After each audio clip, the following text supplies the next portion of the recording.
guys, you know what time it is. It's your boy David at the Irish Hotspur, Ireland's #1 Spurs fan, bringing you the preview and everything else you need to know for tomorrow's massive North London Derby in the Premier League, of course. And my God, there is no better time to be alive than a North London Derby time, especially if you win it.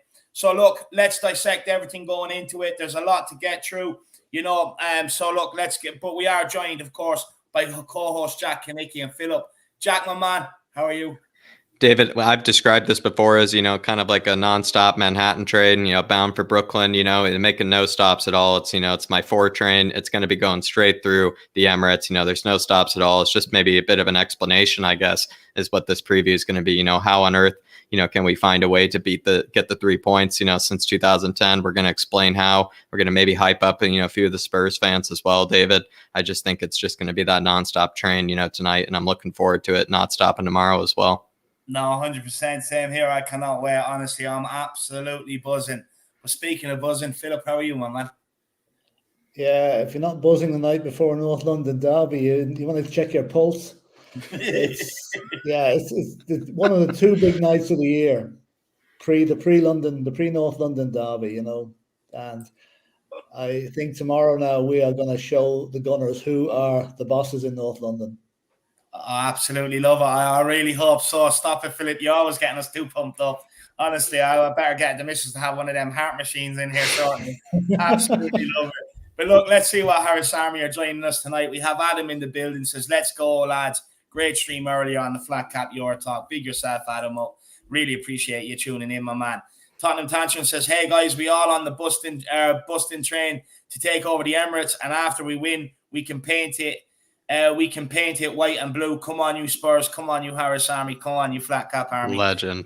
Big yourself up, Dermot. My man. Look, I can't wait, man. I'm absolutely buzzing. Maybe we can do the Congo with the Chonga around the Emirates after we win. Who knows? We have Kuva99. Big yourself up. He says, evening all. We also have JC in the building. Says, big up Jack, Chaz, and Dave. Come on, you Spurs. That's another nickname for the duo we're getting, Jack, Chaz, and Dave. Zanuska Ramshouder says, evening all, looking forward to the stream. Come on, you Spurs. Come on, you Harris Army. Come on, you Flat Cap Army. Big yourself up. Really appreciate that, Zanuska. And again, same as JC, Kuva, Tottenham, Tantrum, and Adam. Thanks for tuning in earlier on. Really appreciate it. Hotspur Juggernaut says, we can't afford to lose to the North London Derby tomorrow, lads, because if we do, a banter train will be heading our way. Come on, you Spurs. Couldn't agree more. Yeah, look, honestly, it's the way it goes. You win, you can't wait to lay into the other opposition fans. You lose, you don't want to see any of them. So yeah, look, we better win tomorrow. This banter train's better prepared though. This banter train's much better prepared though, Dave. Just in case. No, 100%. But look, even if we don't win, at least take the point. I'll settle for that, my man. Para Miguel Escobardo says, good evening, fam. Big up, Para. Hope things are well. Hope your Zoom call went good as well. Kuva says, it's all I've been Spurs since I was a nipper in 1975. And this is the first time I feel calm about the North London Derby. Great comment. Sam Lee says, who's COYHA and COYFA? It's the Harris. Come on, you Harris Army, and come on, you Flat Cap Army. I'm the Harris Army / Flat Cap Army, and Jack's the Flat Cap Army. So big yourself up, Sam Lee explained. Who else have we got? William McKenzie's in the building. He says, hey, guys, come on, you Spurs. Big up, William McKenzie, my man. I hope things are well. Josh Seven says, most excited for this game. I think this whole home side winning will go out the window tomorrow, guys. I hope so. I really hope so, Josh. Dan N says, inject the hype train into my veins. Inject it into your veins. The 3 points. Inject the 3 points into your veins, Dan N. The 3 points right here. Inject it right there. We love it. Big yourself up. Golden Cock says, big up Dave, Jack, and Phil, and all the Harris Army tuned in. Come on, you Spurs. Big up Golden Cock, my man. David says, hi, Dave, Jack, and Philip. Looking forward to this one. Let's put the Gooner back in their place. Levy out, Enoch out. # David Army. Big yourself up, David. Absolutely. My man, couldn't agree more. Let's put them back in their place. But what I will say is North London Derbies, I was looking at the record, they've come they've evened up, over the last, I'm not sure, I can't remember how much it is. I don't have a great memory when it comes to numbers, but we've won the same, drawn the same, and lost the same over a certain amount of the last North London Derbies. So they've gone very, very even, I may say. And that could be, basically maybe the tide turning a little. Luke Tilson Gray says, let's go, big yourself up, my man. Who else have we got here? Dark Sun G's in the building. Big up Dark Song G. All the stats. I hope I say he's absolutely locked and loaded today, Jack. You know, he was probably sitting there all last night preparing for it. But big up Dark Song G. What a man. He's also a hype man in his own self, I would say, Dark Sunji. He's an absolute legend in that regard. I can't wait for maybe some stat that he's going to have, maybe about the Gunners, Dave, or the Scum, you know, maybe just to put them down, put them in their place. I know Dark Sunji has it available. He probably has that. It's almost like a nuclear code switch, David. You know, he just has the stats, you know, available at any time just to, you know, destroy anybody. No, 100%. I couldn't agree more. Big up Dark Sunji. Dean Webb says, want to win tomorrow, but think it could be a draw. Look, I'll take either or, to be honest with you. I just don't want to lose. That's all. That's all. Mr. Lee says, come on, you Spurs. Interesting results today. Very, very interesting. Very interesting. And we also have Dark Song G with the super chat. Big up Dark Song G, and big shout out to Killian Kelly. Let's get that super chat, the shout out early. You know, he loves one. Dark Song G21 says, I'm hoping for a Tanganga and Reggie goal tomorrow, 4-0. With Tanganga's son, Reggie, and Pierre-Emile Højbjerg goal. Aston Villa beating Man United, lol. Brentford drew at Liverpool. Wow, some absolute massive results today, Dark Song G. Look, if we win, we put ourselves back a point behind United, point behind Chelsea. Of course, we lost to City at lunchtime as well. You know, it puts us back in contention, you know, and right up their holes for that top four with United or with Chelsea, City, and Arsenal already out of the way. Now, that's not a bad place to be, I can tell you. And, yeah, look, Tanganga and Reggie goal.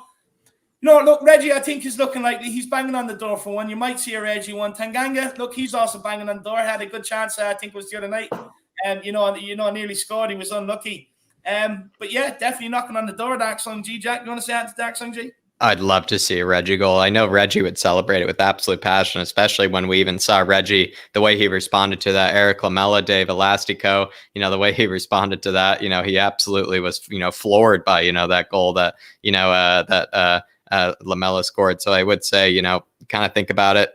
You know, I would say Reggie should definitely be getting this one as well. He has the most passes into the penalty area completed, Dave. He has the most even chances created at any player on our team. I think Reggie deserves a goal at this rate, especially the way he responded to Lamela's goal last time. I just feel like, you know, he deserves it himself because I want him to respond the same way from his own goal. Just absolutely floored by it, you know. So hopefully he just scores an absolute screamer.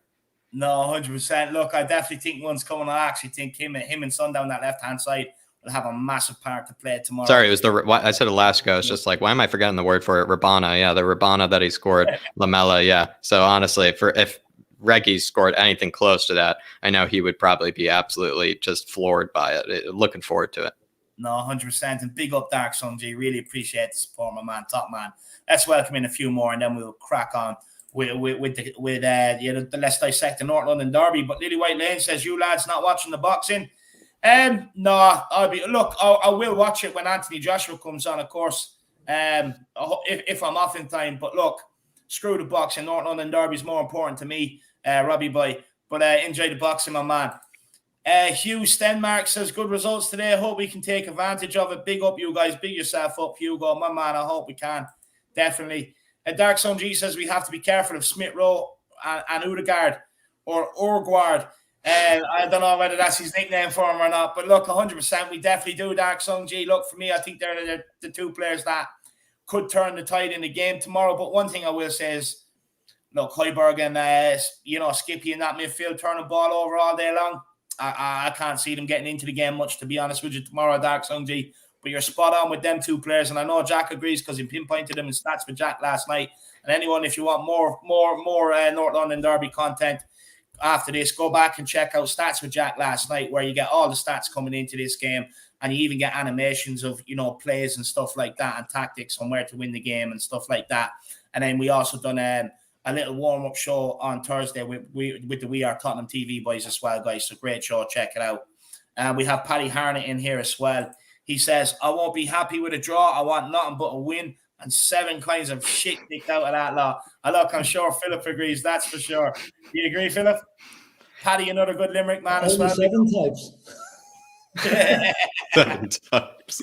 Absolutely love it. Colin Turner says we must get the midfield right. A huge game. I want to see nothing less than 100%. I couldn't agree more. Could not agree more. Big up Jan Tran is in the building. Old Soul as well. Big up Old Soul, of course, tuning in earlier on the watch along as well. Big up, lads and ladies. Come on, you Spurs. Come on, you Harris Army. Come on, you Flat Cap Army. I'm absolutely loving it. Let's take a few more and then we will get into it. We have Lucas Shabby, 14, evening to you all. Slow Jamrod says, big up the Harris Army. Please show us some fight tomorrow and let the scum know North Londoners ours. Come on, you Spurs. I couldn't agree more. And David says, Ronald McDonald has to start tomorrow. Need his magic more than ever. And then Dark Sung G with more support. Big up, my man, says, I'm more scared of Brentford than the Gooners. Yeah, look, 100%. Look, of course, Brentford schooled the Gooners, first game of the season. Of course, in fact, actually, Thomas, they should be lauding Thomas Frank in the Sky Studios. That he just gave them an expose on how to expose Ben White, which is just simply balls into the box. It's that simple. And so 100%, I'm more afraid of Brentford. There's some big men up there. Ivan Toney is a big boy. He'll attack everything. And they play some decent football and they get a fair crack today against Liverpool. Pulled off a great result, and I couldn't agree more, Dark Sanjay. I could not agree more, my man. Absolute legend. But look, guys, make sure everyone that's tuning in, make sure you already have smashed that like button. Make sure you smash that subscribe button if you're new. The big push to 5K is on, guys. And as well, why not help support the channel with a super chat too? It's a massive help towards me and Jack, with the hours we put into off camera to put the content together, and then of course the hours we're putting getting the shows out there for you guys. The shows that you guys are demanding. That's just a great way to skip queue in the chat if it does absolutely ping. Sometimes it does, sometimes it doesn't. Who knows? But if it is, you know what I mean. Get your super chat and we skip the whole queue and we get straight to you guys. And then we have one more super chat to get to here before we get into the questions. And it's Tottenham Tantrum. Big up, Dermot. Says, Philip, what was your best North London derby? Mine was the FA Cup semi-final where we won 3-1. Gaza, great goal, and 2 for Lineker. Big up, Philip. Yeah, of course, that 91 FA Cup final is legendary. Has to be one of the biggest ones in the last 30 years.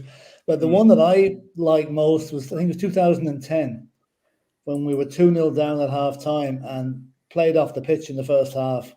And we came back in the second half, and I think it was, I don't know who got the first goal. It was Gareth Bale or Raphael Van der Vaart, I think, scored, right? But then the celebrations, running behind the goal and goading the Arsenal fans. I mean, that was just classic, And then we got the winner from I think it was a Bale free kick. Just can't remember who scored the winner. It was Jonas Kabul, I think, actually scored it. Kabul, that's what he glanced on a header to win 3-2. I mean, I think that was probably my favourite, other than the 1991 FA Cup final, semi-final. Because I think that is the last time we won at that place, am I right? 2000 and yes, correct. That was the last one. That was the last one. I think that was the last one in the league. I think that was the last one in the league. We won in the Carabao Cup a couple of seasons ago. Yeah. But listen, 11 years is far too long to have that lot. It's got to change tomorrow. It's got to change. Couldn't agree more. I could not agree more. Big up, Dermot, my man. Hopefully you enjoyed Philip's answer. Look, we all love listening to Philip's stories, and Philip, feel free to drop in a few along the way on this show if you want of North London Derby memories. Big up, Dermot. Really appreciate the support. Just like Dermot and Dark Song D, guys, feel free to help support the channel. I'll just give everyone a quick rundown of the team news and everything else you need to know before we get into the questions. Of course, it is the North London Derby. We are away at the Toilet, which is the Emirates. It's a 4:30 kickoff. Craig Pawson is the man in the middle. Of course, if we end up getting a player sent off or, basically you're getting some booty calls, he is the man to target. Of course, you can watch the game on Sky Sports. But if you don't want to watch the game on Fraud Sports and see all the anti-Tottenham people that they do roll out, guys, why not tune into the watch along right here on this channel with me and Jack, kicking off at 4:20 p.m. Of course, some would say, I know Shamu would say, the best time of the day, 4:20. But big up. And guys, so make sure you tune in for that watch along. But if you want more than the watch along and you're a nutter like me and you have songs on in the house, in the background, and you cannot wait for the North London Derby, why not tune in with me on the pre-match pump-up over at We Are Tottenham TV, kicking off at 3 p.m. Of course, where you guys will come on and have your say. Team news, guys, it is Bergwijn out with his ankle still. Session is still out with his hamstring. Tanganga, of course, is available after being sent off against Crystal Palace. It was only a one-game suspension. And Lucas Moura is back in training and in contention for the North London Derby. And of course, Arsenal have no injuries to have a fully fit team to pick from. Hopefully that changes tomorrow. Hopefully we do give them an injury or two. But look, Jack, let's crack on. Start cracking the questions out. Give them to Philip. He's dying for some.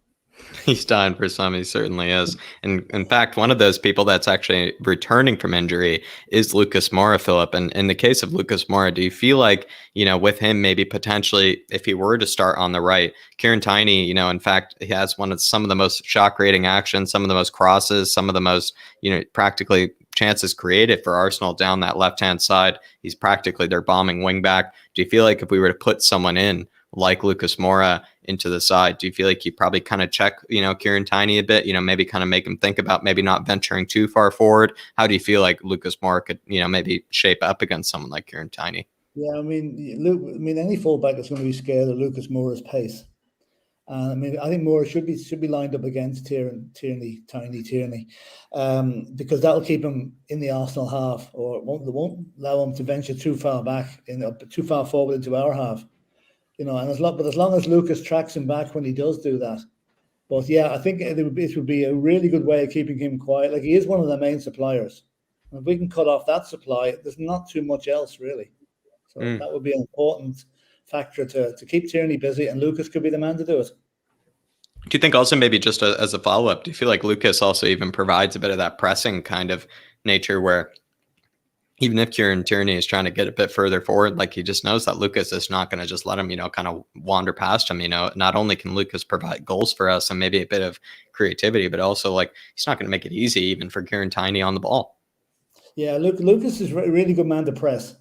He's got unbound energy, and he's quick, and he gets in your face very quickly once you've got the ball. So yes. He always shoots a leg out at everything sometimes. I swear, he'll be 6 yards away from the ball and he'll still put a leg out just to make it a bit harder, for that player to make that pass. I swear, sometimes he's, miles away from the ball and he still will, like, make it look like he's that close. Yeah, no, he could be an extremely important player for us tomorrow. Like, we missed him in the last couple of games, really. We've missed him since he's been out. His directness and his pace. Okay, his final ball isn't always what it should be, but he can cause enough panic that there could be a kindly ricochet that'll fall to Harry Kane or someone and bang back of the net. That sounds tasty. David, how do you feel about it? Do you feel like maybe Kieran Tiny would maybe struggle against someone like, Lucas? Do you feel like Lucas can kind of, to a degree, kind of check him a bit, maybe make him think about him a bit more than maybe someone else would if they were playing on the right, like maybe like a Gio Lo Celso? Well, look, I think Lucas is a perfect player. Let me explain why. Look, Kieran Tiny, he likes to get forward an awful lot. He really does. And he leaves an awful lot of space in behind him. And look, we tried to exploit it last year by, leaving Doherty defend 2-1-1 and keeping Gareth Bale up the pitch.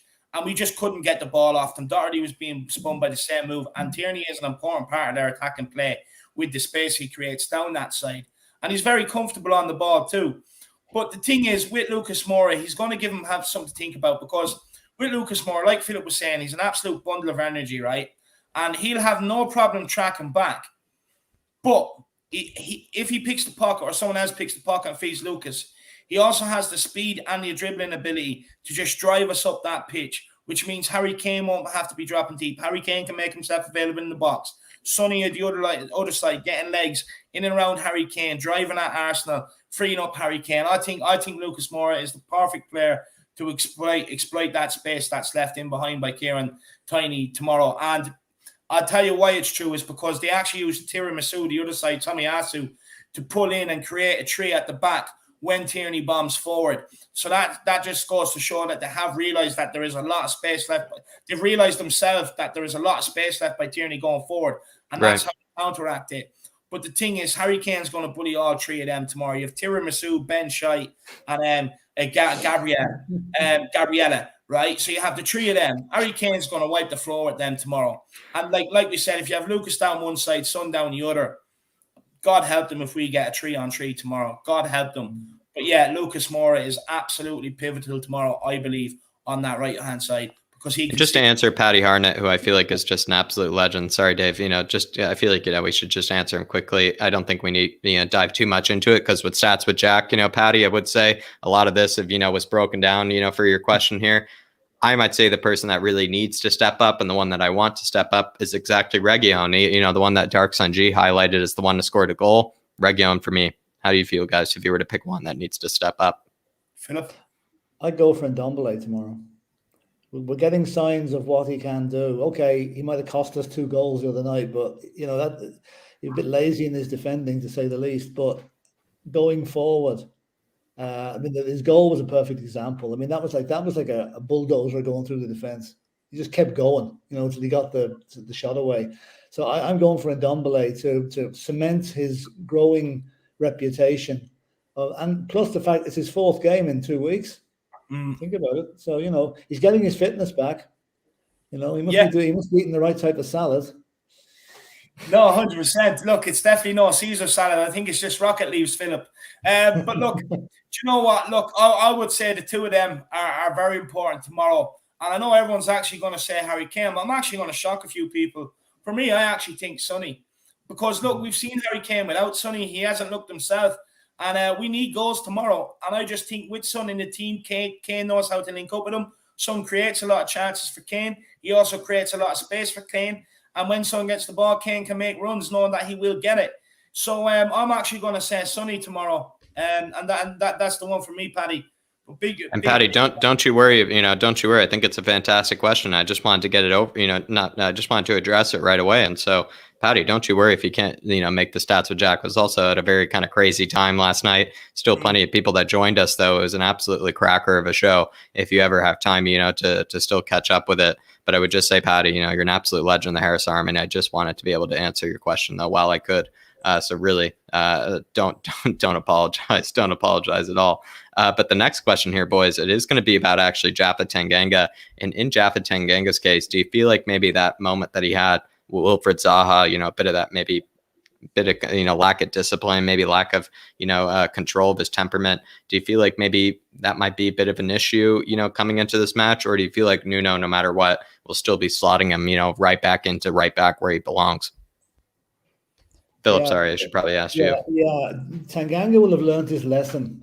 Like it's a tough lesson to learn to get sent off, like the way he did against Palace. He will have learned his lesson. Plus, he will have the manager will have had a quiet word with him, you know, just to be aware of his responsibilities when he's defending and don't be grabbing people by the shoulders and throwing them down and, you know, getting involved in spats like that. Because you can be sure the Gooners tomorrow will be trying to wind him up. They saw what was going on at Palace and they will be trying to do it again. Yeah. So he's going to have to be, you know, keep his temper. He is the player to play right back for us tomorrow night. There's no doubt about that. But just a matter of let him just cool it a little bit. Don't respond to any provocation because there's going to be that. He's going to be getting it from the crowd and he's going to be getting it from the Arsenal players. But I think he's big enough and good enough not to respond and not to get sucked into anything that could let him to get in the booking or even sent off tomorrow.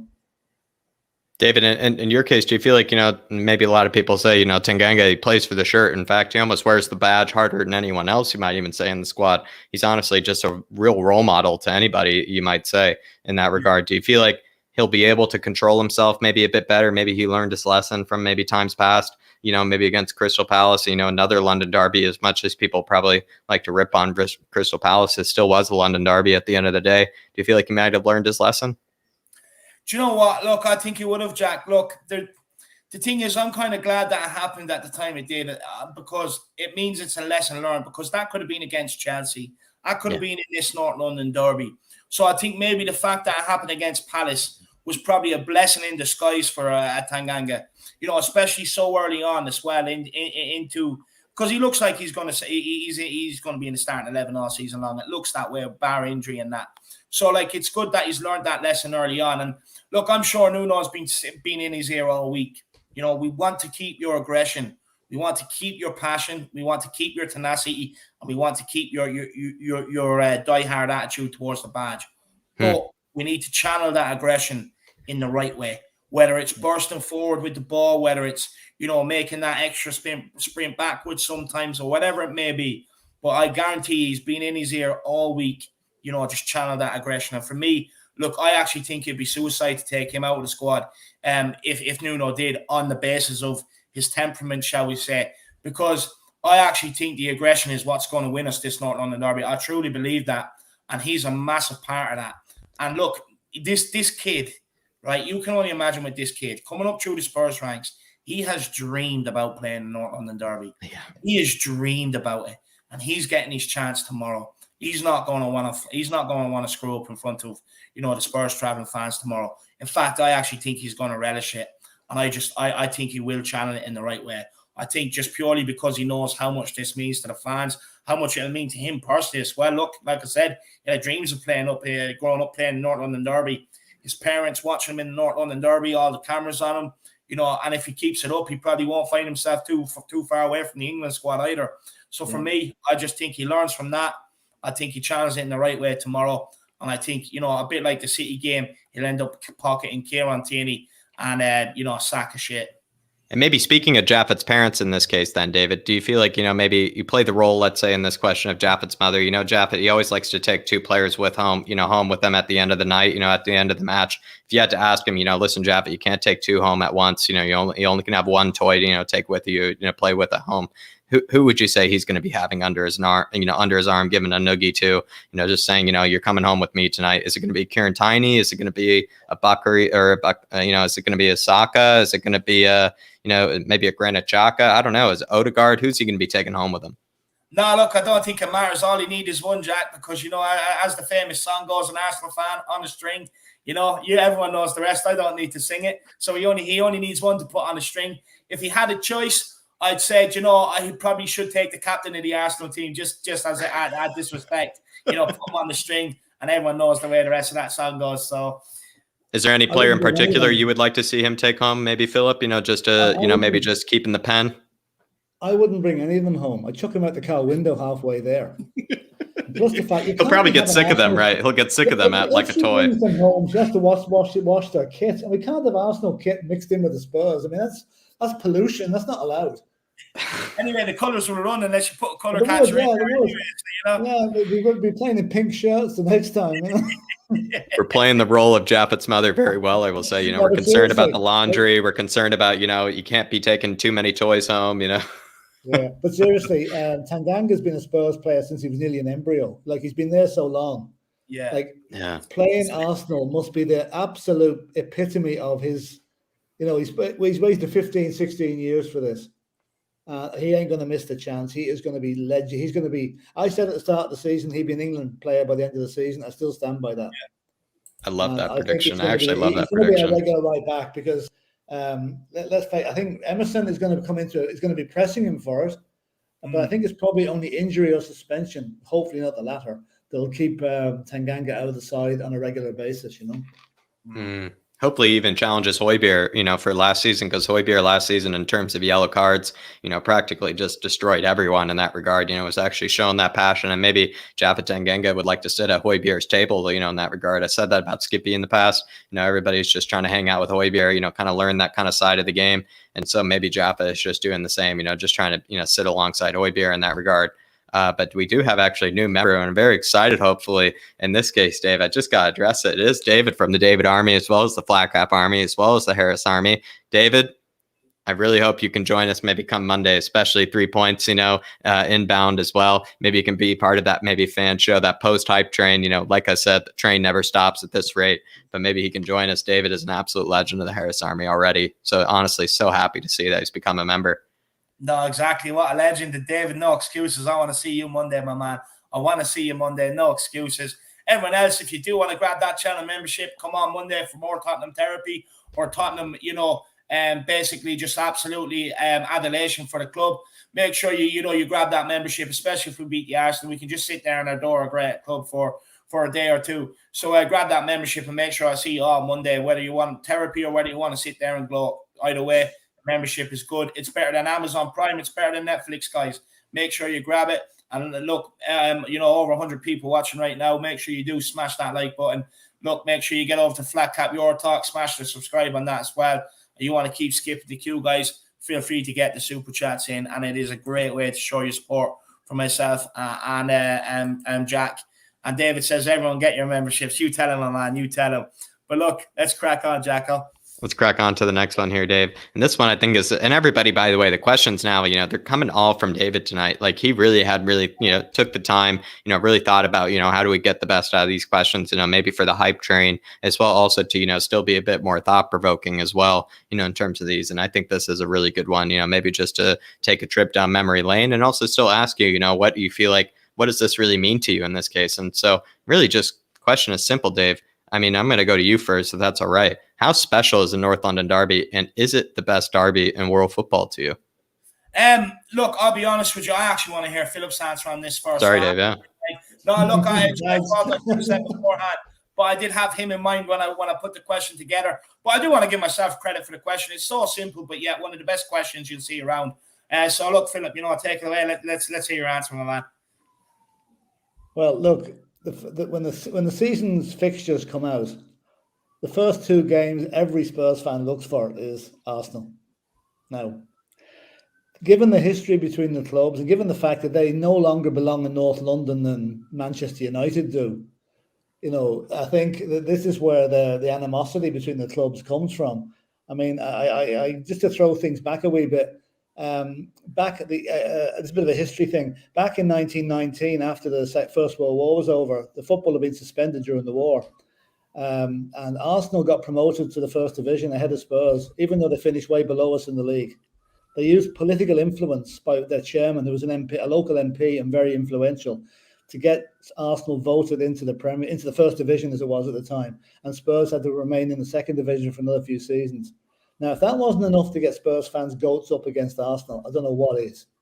Now, I still think it's probably one of the most injustice thing ever done in football.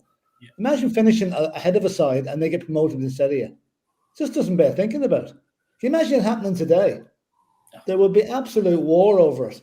Anarchy at this rate. Spurs took it very well. I don't know why. I don't know why they did. It's in our nature. Well. It must be in our nature. But the fact that crowd came up from Woolwich, God knows when, and ensconced themselves in North London, to me is a bloody insult. They should go back to where they came from.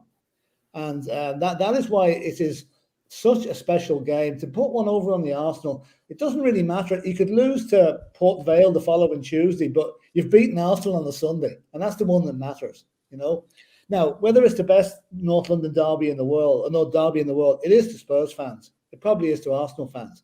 It mightn't be the biggest in name of, what would you say, prestige. I mean, you got the two Milans, you've got Real Madrid and Atletico Madrid, you've got the Brazilian teams, I forget their names. So, to us, it's the biggest derby in the world. It always will be. The Manchester derby is only a friendly match compared to this. Really. Don't forget the Old Firm derby. That's a good one. The Old Firm as well. The Old Firm. Yeah. Well, I've been to an Old Firm derby. That is a bit special, all right. But it's tribal. It really is. But no, to us, the North London derby is always going to be the biggest. I would say, Philip, that's probably why David just let you go first there, just because, he'd absolutely, knock the socks off of everybody as well. I would probably say, maybe I might give you the honorary class dismissed, maybe, a statement at the end, is because honestly, like maybe Luca Chavi there said, education by Philip here, lads, honestly, world class, I would say education in that regard. David, back to the question here. Is it the most special North London derby in the world is it the most special derby in world football to you? And as well, what does it really mean to you, maybe personally, Dave? Look, me personally, Jack, ever since I was a young kid, all I remember ever being is in a Spurs kit. The outlet bring me out to play football. But like I said before, the only books I've ever read in life are Spurs books. And the very first one I ever read was the history on the North London Derby, the rivals Tottenham and Arsenal. And my outlet always got me books as a kid. Every couple of months, Spurs books on North London derbies and everything else. And just even at 3 years of age, I hated Arsenal. And it's something that, is growing right now till I'm 29. So that's 26 years of absolute hatred built up. And, the majority of them seen Arsenal beat us, unfortunately. So, look, for me, it's like Philip was saying, it's the first fixture we all look out for. It's like, oh, yeah, great, first game, whatever, when's Arsenal? That's the one we all want to see. And look, I just absolutely hate them. I've actually had the privilege of going to a North London derby. Look, it's more hostile than other games I've been to. Look, the fans absolutely hate each other. Make no mistake about it. They absolutely hate each other. And so do the players. It's a special type of game.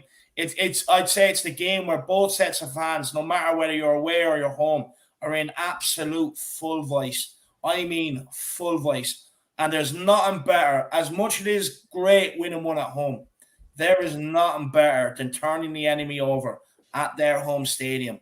And because it's the siege mentality, it's like the underdog mentality. Fans, players, and coaches and management team all together in one against thousands of others, outnumbered. There's nothing better than going into the North London Derby and beating them in their own home yard and hearing them Spurs fans chant our songs, sing our player's name in the away section at the toilet bowl. I absolutely cannot wait for it. This derby is special.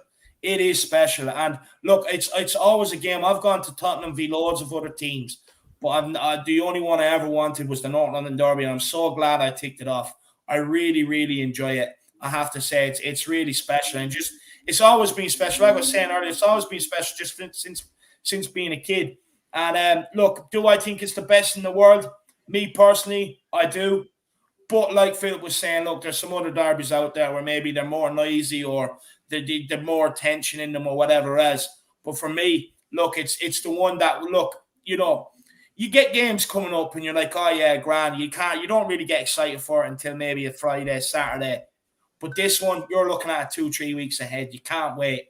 And then the Monday that you have building up to the week, you wake up with an absolute rock on, and it's the one you want to win so badly. And I cannot wait. I really cannot wait. And big up the old lad if you're watching. We're going to absolutely annihilate the scum tomorrow. Come on, you Spurs. Definitely love that. Definitely love that. And now I think another very good follow-up question in this regard, and it is actually about, again, maybe the meaning of it all, or even now, like to a degree, it's become to a degree a bit more of an even contest, you might say. And so the question is, are North London derbies, Philip, more of an even affair or contest than they ever used to be? Maybe because, in your opinion, I mean, you got to answer this. Do you feel like Tottenham have either gotten better, maybe even the, kind of the context, or do you feel like, it's also because maybe Arsenal have gotten worse? I feel like you have to pick between the two, though. Well, look, two of the most painful nights of my life so far were in 1971 when Arsenal won the double at our place, right? And again in the Invincible season, forget what 2000, whatever it was, when they won the title, they beat us at White Hart Lane to win the title. That was painful. That was really painful. Since then, since the mid 2010, for the last 12 years, we've been making moves on them. I mean, this ridiculously titled St. Totteringham's Day, the day that Arsenal could not be caught by Spurs. I mean, that's been gathering dust now for the last 5 or 6 years. And let's hope it continues to do so. Arsenal have disimproved. They're not as good as they were at the start of this decade, of the 2000s. I mean, they had a really good team there. You've got to admit they had a good team, They've been disimproving in the last few years of Wenger's reign, and the jokers they've had since have done nothing to improve them. We have improved immensely since the dark years of when they were beating us nearly every time. So, I would say it's a mixture of the two, but the greater improvement has been by Spurs. We've come along, and we should have finished ahead of them, except for that freak result in 2016 when we lost 5-1 to Newcastle, and they crept in on the last day to get ahead of us. That was the last day that they have finished ahead of Spurs, and hopefully it's the last day for many more years that they'll finish ahead of Spurs. Yeah, because at the moment we are we've got our problems. We're the first to admit that we're not perfect, but by God, we haven't as many problems as Arsenal have. We have a much better squad than they have. And with a bit of application tomorrow and a bit of passion, the Arsenal Fan TV is going to be a good spot to watch tomorrow night for Spurs fans. Yeah, 100%. I actually can't wait. That's going to be the go-to place. As soon as the game's over, and the watch-along and everything is finished, and I'm finished with all this, I cannot wait. Honestly, I'm going to sit down there with a can of beer, and I'm just going to absolutely I'm going to enjoy it. And then I'm going to ring the missus and I'm going to say, babe, any chance you can get the basin and put it underneath the TV, because they're crying and I need to catch their tears. I don't want my apartment flooding. You know what I mean? I absolutely love it. I cannot wait for this derby. I cannot wait. I'm just going to answer the question as well. I'm on form. Why not keep flying? That's what they say. But look, for me, not only that, the thing is, they piss me off. The reason why they really piss me off is, look, not only did they win the league and all and get to lift the trophy on our home ground, but then they took our captain in Solus Campbell, aka Judas. You know what I mean? And they just think they can bully us when they want. And what they failed to notice is that over the years the tide is slowly turning, and they've just worried about what we're doing, laughing at us, and we're just plugging away doing it. Now there will come a point, and I think this could be the North London Derby or the two over this course of season, where you'll see what way it's going in the future, where North London is going in the future, whether it's going our side or their side. But look, with them, it's only the toilet. So I don't think there's only one way that's going, and that's flushed down the drain. But look, for us, I do think it's going to go our way. But there's a lot riding on this game, and it's about time we stop letting them bully us and walk all over us. Like I said earlier, I want to be doing the conga around the Emirates with Lechonga. I can't wait. I really can't. But look, yeah. What was the last question again, Jack? I'm just rambling on here. No, Dave, I mean, you were just basically, already answering it. I mean, do you feel like maybe in this case, have Spurs, to a degree gotten better, Dave, or have Arsenal gotten worse? I feel like you answered it, but maybe you have any more, points to touch on that. Yeah, no, look, Arsenal have been declining. Look, since they got moved to the Emirates, they've gone one way, and that's down, and that's not what was promised to them. But I'm happy they've been lied to. I love it. I can't lie. I absolutely relish in it. But, like, the thing is with these guys, look, and I was saying this to you actually yesterday, Jack, like, we're picking out Emil Smith-Rowe and Udi Woody or whatever you want to call him, you know what I mean, and Emil Smith can't row a boat, whatever else, right? Now, I go back years ago, and I hate giving them credit, but, like, they had an Henry, they had a Bergkamp, they actually had players that, on their day could just turn it up second gear and win a game, you know what I mean? Now you're talking about, like, a sack of shit, a lack of threat, a boom, a bust, whatever you want to call that. Pepe the Pig. You know what I mean? Thomas the Tank Engine, Thomas the Broken Down Tank Engine party. You know what I mean? Honestly, absolutely ridiculous carry-ons. Ramrod in goals there. It's just ridiculous. Like, honestly, the tide is turning and it's going our way. Look, we have improved. We have improved. And who was last one in Champions League final? Tottenham fucking Hotspur. Remember that. We were the last one to make a Champions League final in a period where they couldn't even make the Champions League qualifiers. So we're the last team to be in the Champions League, Dave, even. Yeah, the tide is turning. The tide is turning. Look, right now, I know a lot of Spurs fans maybe not think so, but trust me, it's turning. It's already turned the corner. It's already been turned the corner. Yes, we're in a bit of decline right now. We're on a rebuild. But look, it happens. But we're still in a better place than them. So what? We're still better than them at the end of the day. That's it. We're better than them. They're shit.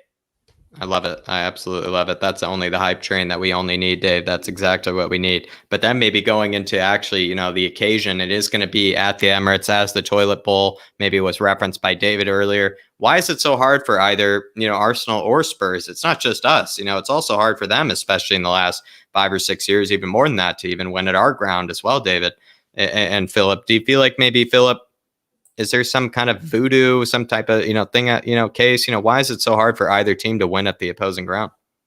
Yeah, I mean, it's a strange one, that, because, I mean, last season or the last couple of seasons when the crowds weren't in, there was a lot more away wins than usual, because I think that was down to the fans not being there to cheer on their, usually the home team has the advantage with the crowd, It's a hard one to answer that. I really don't know. I don't think there's any particular reason, except that both clubs step up. I mean, this is for Arsenal as well as ourselves. It's the biggest game of the season, and they will just move up a notch that in intensity, and that can possibly be enough just to keep the away side at bay.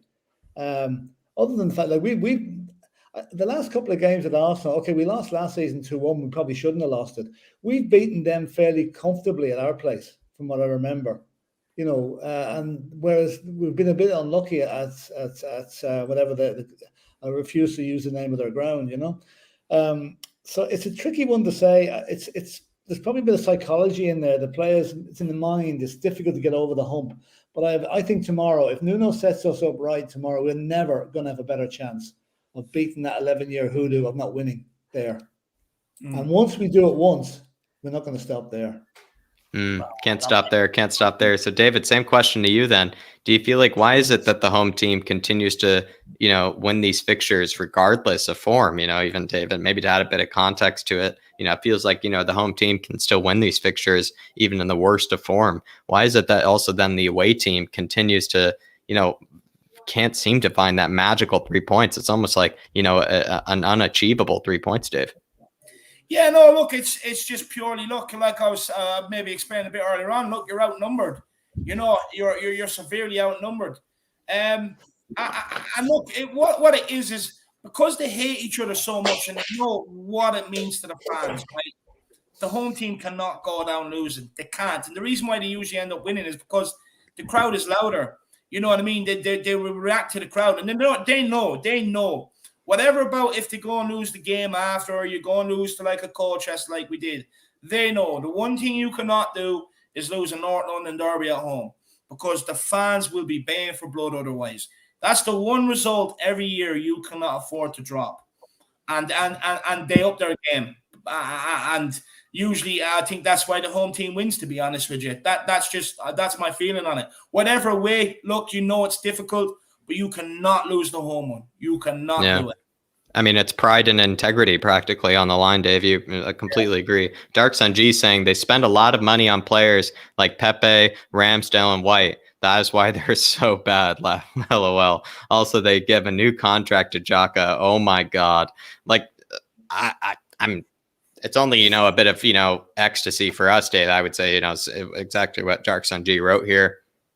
It's not something I'm too disappointed with. I'm not losing any, you know, hours of sleep, minutes of sleep, winks, you know, at this rate, you know, kind of reading this. I mean, do you feel like this is kind of part of the downfall, is maybe a bit of the recruitment? I don't really care to talk about, you know, maybe what caused them to go down this route, but maybe, as of course, Dark Sun G is just saying, you know, maybe it's just that recruitment, you know, the players that they brought in that has kind of, you know, triggered this downfall. Yeah, look, it's been the recruitment for years and years. Look, I grew up watching an Arsenal team that were all big men, very skillful, you know, very fast. But most of all, they were big men. They could look after themselves, you know, to a team where all of a sudden they were bringing in like little midgets into midfield. And then they started, you know, they were starting to get bullied. They weren't starting to win games. And then, you know, the recruitment was just becoming worse and worse and worse. And ultimately, this is where they find themselves. PP, Ramrod, and shite. You know, absolutely ridiculous signings. Absolutely ridiculous. Honestly, I don't even think Arsenal fans can believe what they're signing right now. And look, this is what I was saying to Lee Judges yesterday about Xhaka as well. You know, they love this guy after the guy threw the jersey down in front of them while they were being bet, may I add. You know, I was saying this to Lee yesterday. I'm kind of like, what's going on here? Like, you know, and this is the problem with Arsenal. Honestly, that wouldn't fly at Tottenham Hotspur. It wouldn't. The fans would not accept that player again.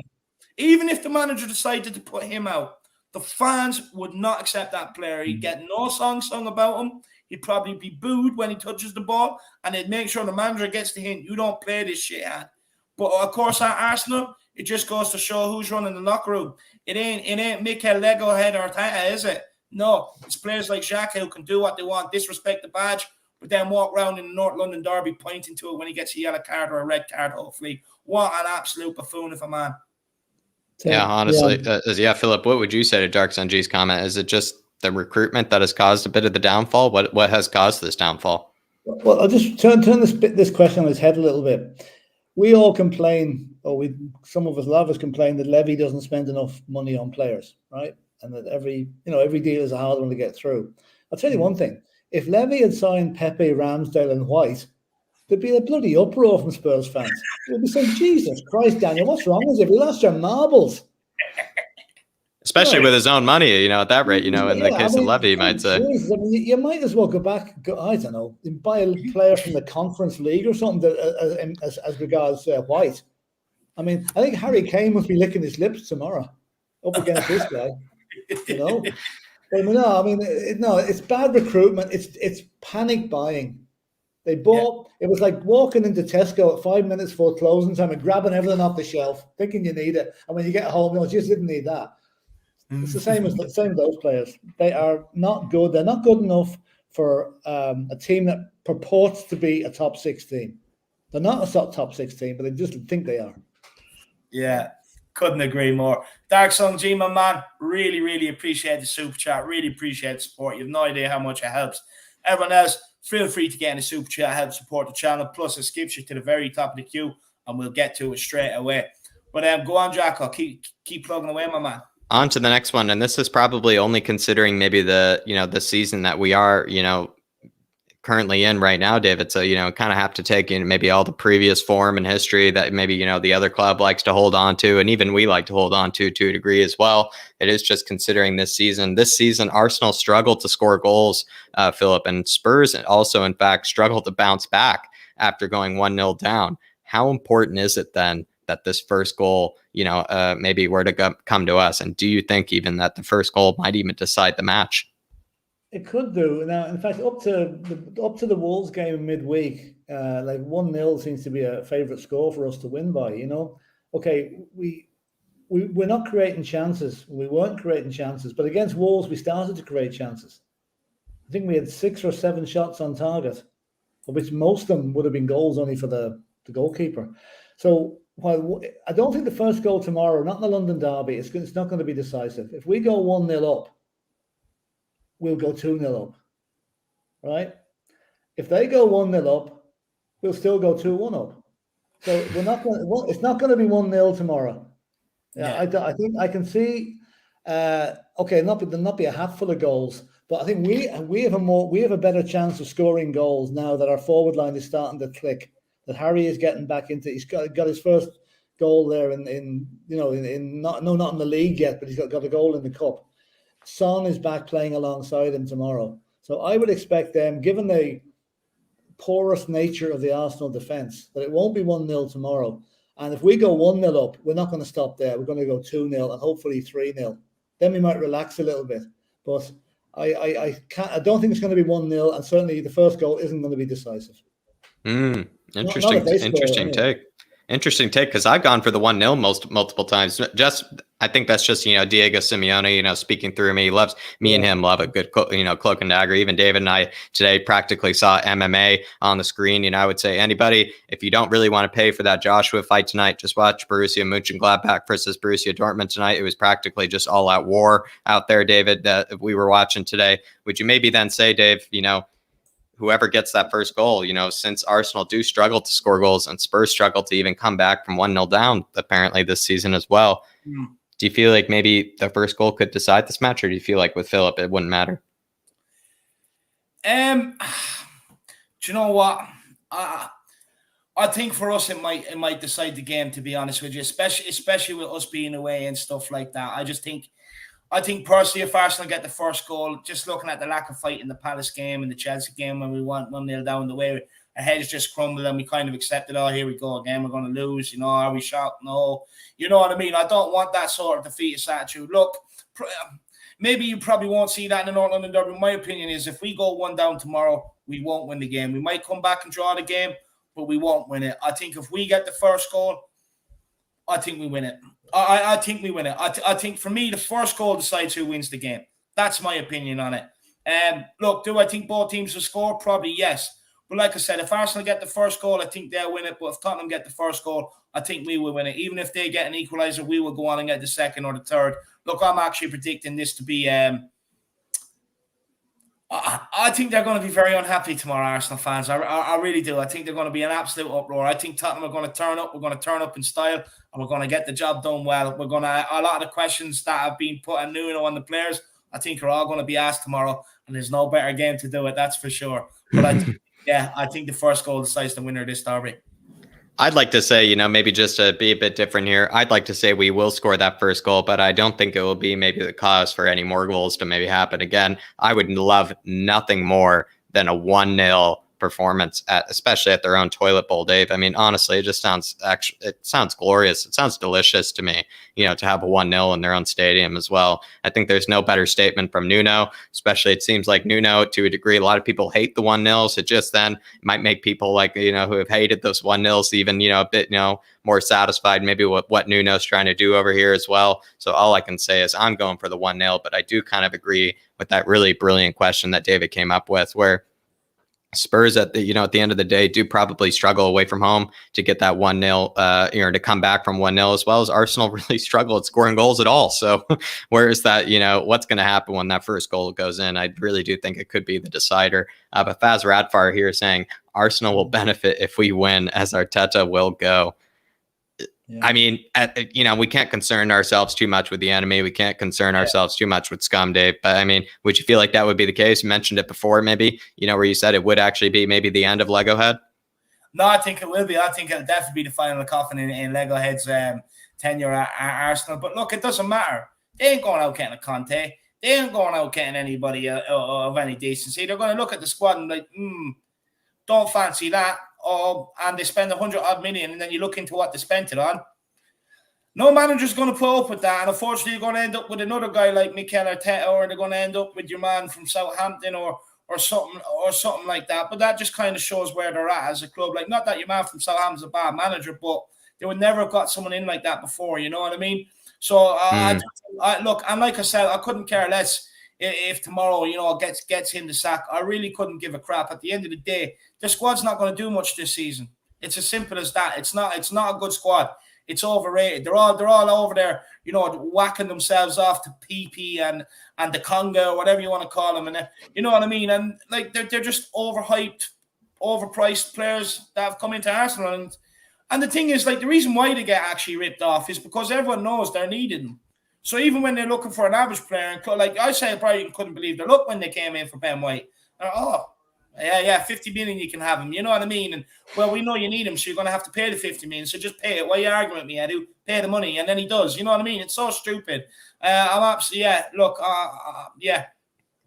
Honestly, I would say he's actually had better performances, in front of, the photographer for those photos that we've had to crop of him, David. He actually had a better performance, in front of the photographer than he ever has in front of his own home fans, Ben Scheidt. So that's all I can say.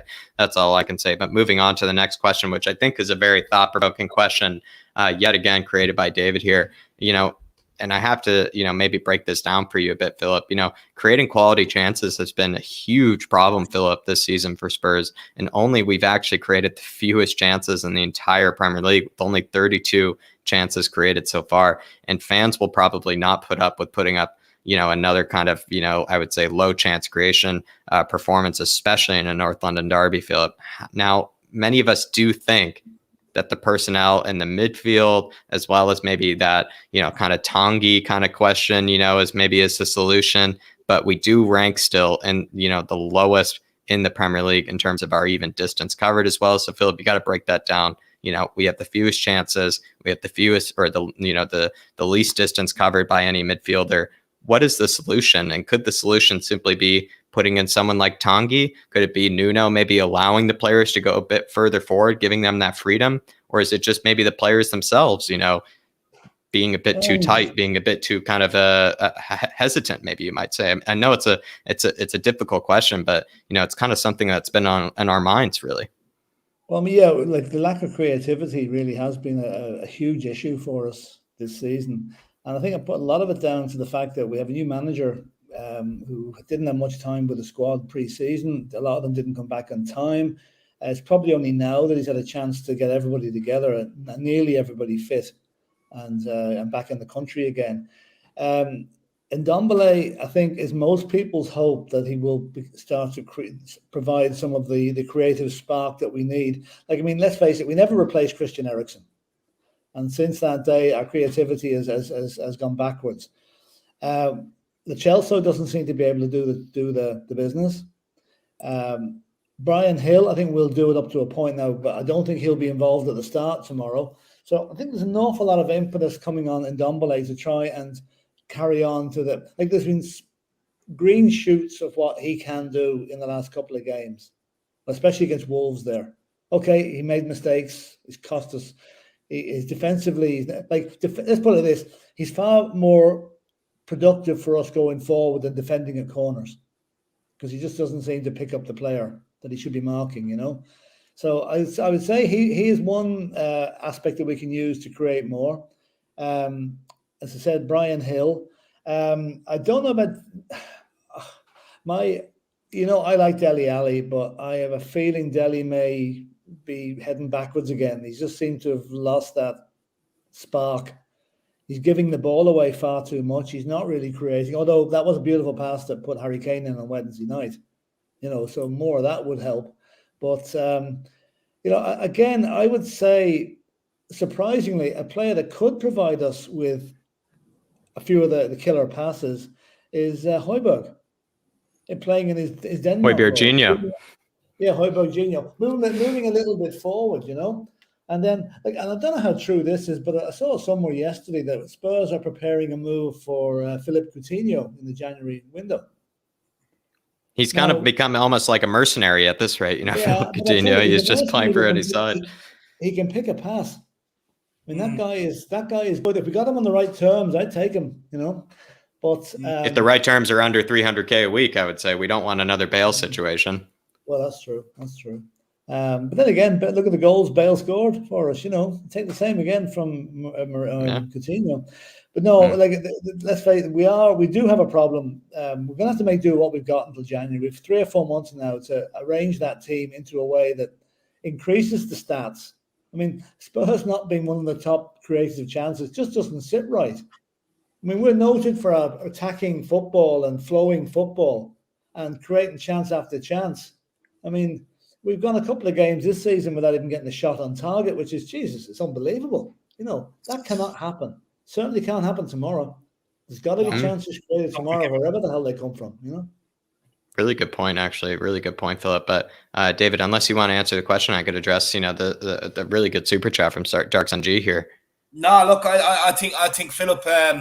I think Philip X really he covered a lot of it there. And also that was probably one of the tougher questions of the night, I would say, you know, as well. He answered all 3 of them. It's kind of almost like a 3-part question. I do need David to still answer it though. But I will say, Dark Sun J, I'm going to come to this. He says, and it even gives me a bit of excitement, Dark Sun J, I will admit. But he says, I saw an article today in Korea that Niklas Zula wants to come to Spurs if he becomes a free agent. Do you hope we go for him? He's a tall guy, which we sort of lack. We certainly lack the height. I would say about Niklas Zula as a bit of a scouting report. I mean, the guy is an absolute unit. I mean, he's almost like a freight train, you know, running around. He actually has a lot more pace than even people probably give him credit for. Once that guy gets running, I would say he could literally run through a brick wall. I'm pretty sure he weighs enough and is tall enough to run through a brick wall at full speed as well. He's actually even being kind of deputizing as a right back at times as well for Bayern München this season. So you kind of do think that, you know, it only speaks to maybe his technical ability that he'll be able to play a right back position. I don't think he's by any means a right back, but it just shows that as a center back, as much as he might seem like a huge physical force, he's actually quite clever on the ball than people probably give him credit for. And he's an absolute unit. I would say, you know, he's almost built for, you know, almost any army in the world, let alone the Premier League, I would say. I mean, almost any army general would take that guy on their side just because he really is honestly so intimidating to even look at. I mean, if he were to become a free agent, there are a lot of kind of contract negotiations going on at Bayern at the moment that seem to be a bit of a struggle. Certain players are kind of shown the exit door. Certain players at Bayern are actually being given a new contract. So if he would be one of the ones that they would kind of turn away, I would absolutely take him, especially if, you know, we were to get him for free as well. David, how would you feel about, you know, the case with Niklas Zula? No, look, he's an absolute unit. The guy's an absolute brick house, Jack. For me, look, if he became a free agent, 100% I'd take him. 100% I'd take him. Maybe that's just, again, maybe more reason as well for flatcapeurotalk to maybe come out with the scout reports more and more and more, because, you know, the January transfer window is upon us. And I would say as well, you know, if he were to be available, maybe come next summer, absolutely would love to have him, Dark Sunji. That's what I say. He even built the brick house that he would destroy as well, like David maybe was saying, in my opinion, but absolutely would take Niklas Zula. But David, maybe before we get to Dan N here, I just want you to answer that really brilliant question in this case. Do you feel like maybe since Spurs we have the fewest chances created in the entire Premier League, David, only 32 chances created. We have the least distance covered also by any team as well in total. Dele Alli is the one who actually has the most distance covered for us. Does it come down to the personnel? Does it come down to Nuno not allowing these players the freedom to get forward, to venture forward? Or is it just the players themselves being a bit too rigid, a bit too kind of stuck, you know, and not wanting to go forward? How do you feel like we, you know, fix this issue? Yeah, look, I do think there's definitely a huge element of the players not covering enough distance. Look, we've seen it last season. You know, we were getting some very lazy performances out there. I do think that probably has a good part to play with it. You know, but then does it come to is the manager's formation that rigid that he's not allowing some of these players to get forward as much as they should be to get up and play? Because we have seen this season, like even when we were winning games with Bergwijn, Son and Kane, or Son and Lucas, our front three was so far detached from our midfield and our back line. And, you know, even when we had Kane up there, our midfield was so far detached from Harry Kane. and that. So, look, I don't know whether it's a lack of effort on the players' behalf or whether it's a managerial, tactic, but that needs to be sorted. I do think then you'd see a lot more chances being created. But look, it also does come down to personnel in midfield. Look, for me, Dele Alli, I don't think he's the right man. I think he's good to put in with a 3. If you're playing a City or a Chelsea or someone like that, a good hard-working guy. But look, when you're playing someone like a Burnley and Arsenal and Norwich, you need to be playing an Ndombele in there and getting Højbjerg and Skip to do the work, because you can afford to have that flair player in the team and not have three CDMs. Sort of, you can afford to have the two of them do the work and Ndombele doing the creative work. But big up, so there's the question answer, and big up Dark Sung G for the super chat, my man. Really appreciate the support. And the old lad says he gets Kane to drop deep tomorrow and feed Moura and Son. Look, that definitely could be the case, especially with the space down Kieran Tiny's side. With Tomiyasu dropping in, they create 3 centre backs, so it makes sense for Kane to drop deep, feed Kane and Son, but then break his bollocks to get into the box and hopefully get on the end of something as well. Big up the old lad. And I would just give that bit of hype to him as well. Well, we saw what Lucas Moura did against, I might not even mention his name considering what he's done, but the left back, for Man City, during that match, he absolutely skinned that guy multiple times, Dave. In fact, he was supposed to be the more defensive, fullback for Man City as well. And so all I can say is, if Kieran Tiny's not even going to be there, not even going to be present on that left-hand side as a fullback, that means Lucas Moura is going to be running at one of their center backs. He's going to be running at one of their midfielders, making a shift. And that only breeds trouble for them. That only breeds trouble because this guy, Lucas Moura, he's practically paid, the wages that he is just to skin people, just to be able to spin people, just be able to just run right by them, especially when Lucas Moura is running at you full speed, Dave. I don't know if there's a scarier sight because, he's just going to embarrass you in front of thousands and thousands and thousands of people. So that's all I can say is I'm really looking forward to maybe Lucas Moura just tearing apart maybe some scum tomorrow.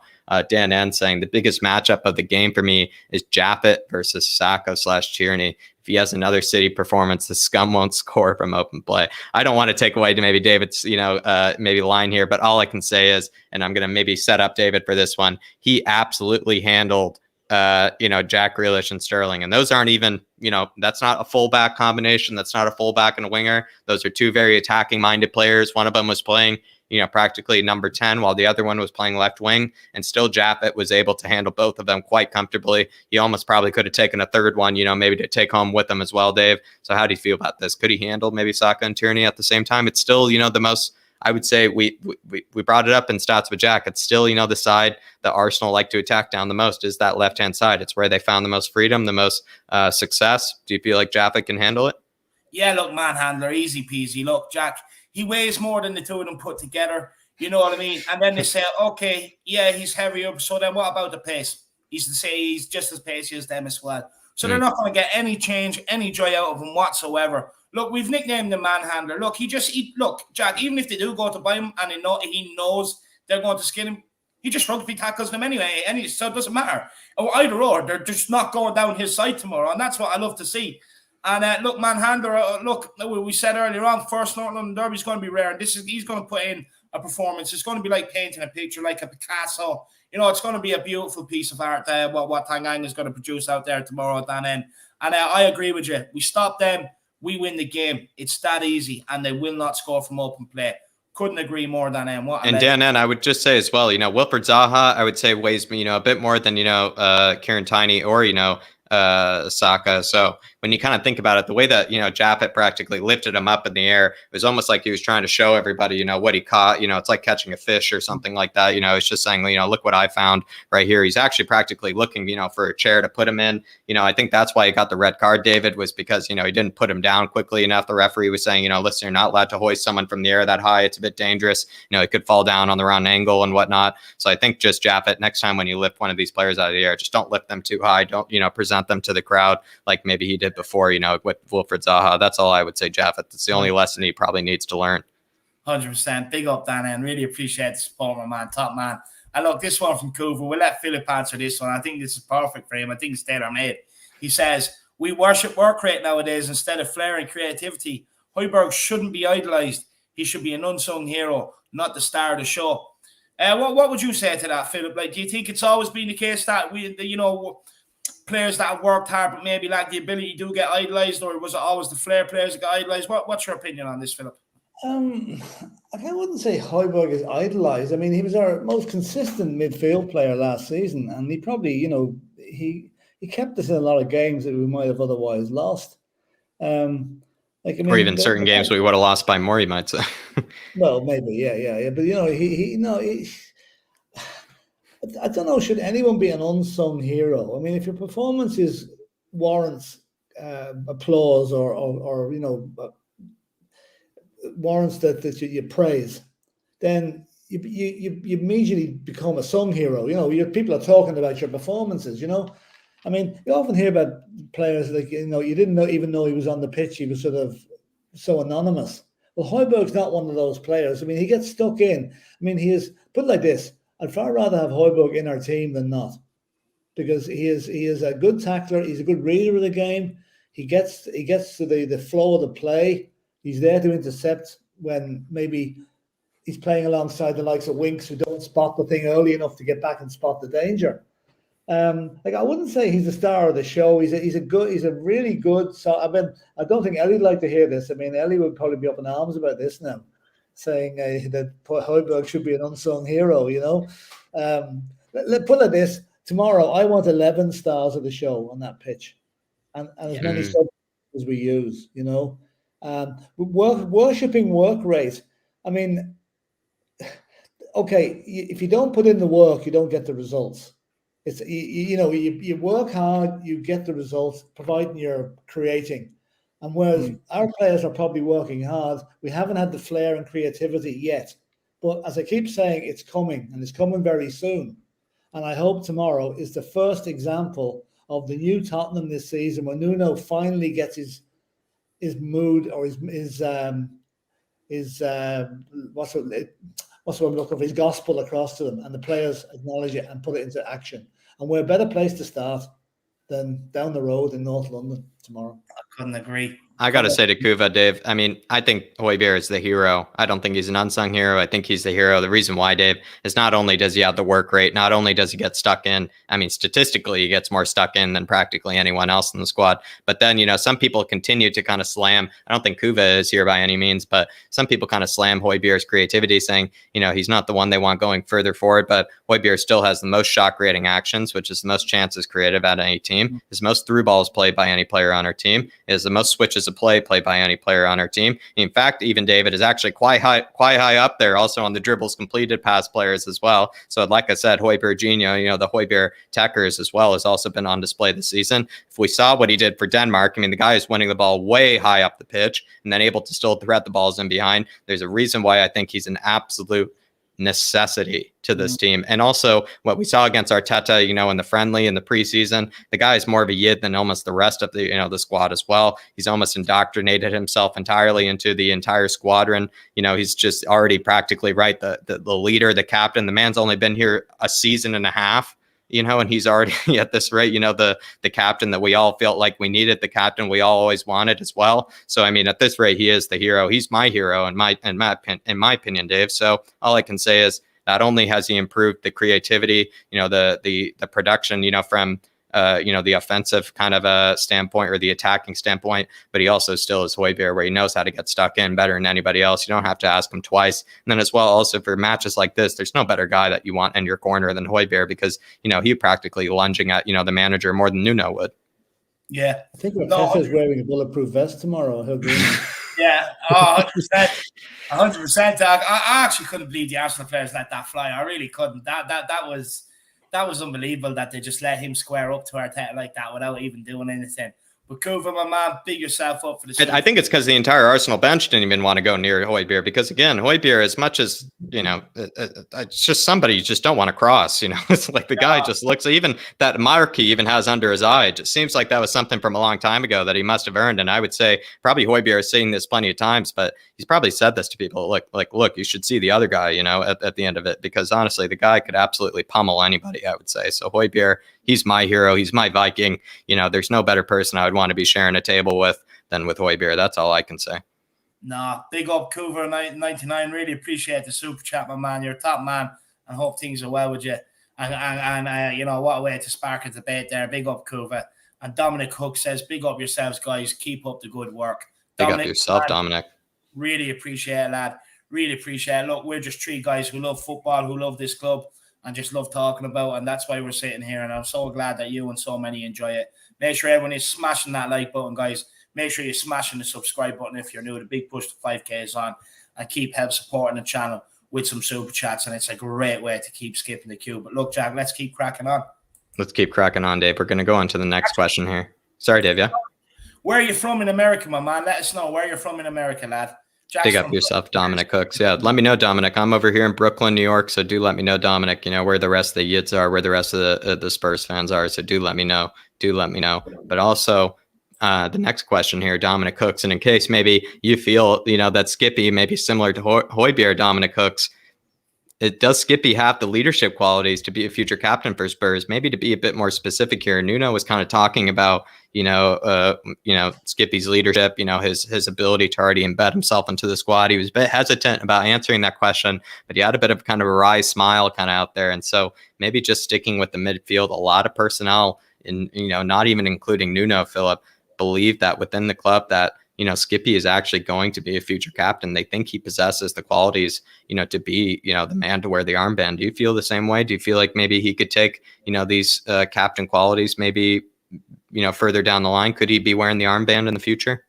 Absolutely. I mean, Skippy is another one like Tanganga that's come through the ranks. He's probably joined the club when he was 7 or 8 years of age.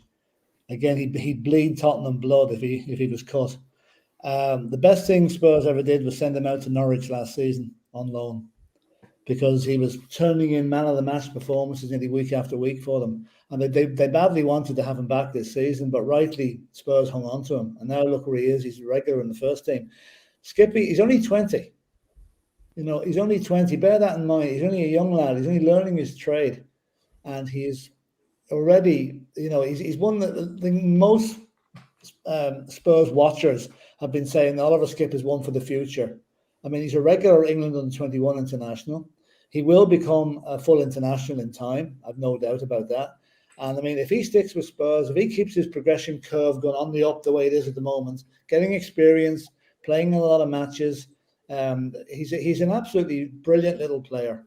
And I have no doubt that in maybe when he's 27 or 28, if he's still at the club, he will be, maybe before that, he will be a club captain, because he's got all the capability and all the love for the club, the passion for the club that you need to have to be the captain of our great club.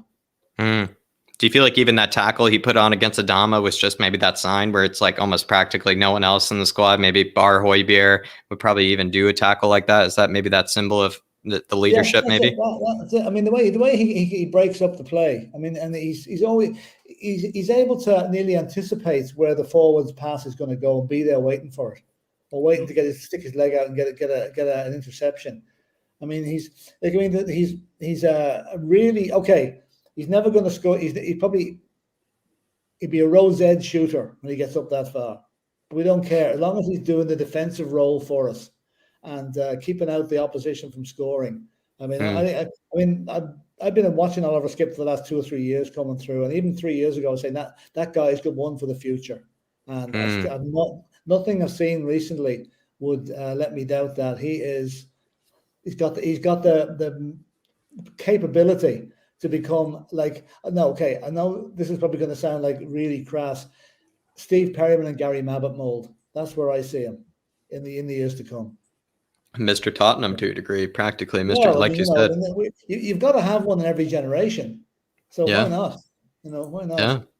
David, I mean, that was gave me a bit of goosebumps, hearing about that, thinking that Skippy will be wearing the armband this soon, also getting the confidence, almost the approval from Philip, I would say is no higher praise. How do you feel like it, Dave? Do you feel like maybe the rumors within the club, some of those personnel within the club saying he does possess those qualities of being the captain, to be able to lead, the team with the armband in the future with some of those captain-like qualities? Do you think he does possess them? No, 100%. I definitely think he does. Look, Jack, he's one of them players. He leads by example on the field. He's given a job. He carries it out to the letter of law. Look, some people are saying, oh, yeah, look, no creativity. Look, Skip can't play in that midfield. Skip's ball is to sit in the middle of the 3 midfielders, not move from there, and turn ball over all day long. But not only does he just sit there, Jack, he can see, like Philip was saying, he sees the pass coming in. He's proactive. He's not reactive. He sees it coming in. He doesn't give them a minute to get it under control. And he already snapping at their ankles before they can even try and get it under control, which is what you should be doing anyway in midfield. You should never allow your player to take it in and hold it up. You should always be up his arse, snapping at him. And Skip is perfect at it. Look, I've also seen him berate a few players. And that you'll see that come out of him more and more as well as time goes on. He trains hard, he plays hard, and it's all you want from a leader, or someone that's going to lead you into battle that you know is going to lead you on the pitch. Now, look, all the other things of being probably more vocal and being more of a leader in the dressing room, that will come. That will come. But look, Pochettino gave this guy minutes all the time at the end of games. Mourinho liked him, but realised, look, you are better off going out alone. You need to be playing week in, week out. He done it. You gave him the test. He passed it with flying colours. Man of the match nearly every week. I don't know whether that was because a lot of Spurs fans were voting on the Norwich page or not, but he was putting in the performance as well. They were absolutely raving about Skippy. We're looking to try and get him back this season as well. Tottenham said no. He's going into our first 11. But look, he's a player I've had big belief in. I wanted Spurs to call him back last January. It turns out they couldn't. But I was dying for them to call him back. Look, the guy leads by example, and I think, look, he's definitely a future Tottenham captain in the making, that's for sure. I think all the rumours and everything else, I would tend to believe them. And he's not a guy that's going to give you trouble either, you know that. And he's a guy that loves the club too. I'd really like to hear that. I would just say I think there's, probably Højbjerg maybe eventually.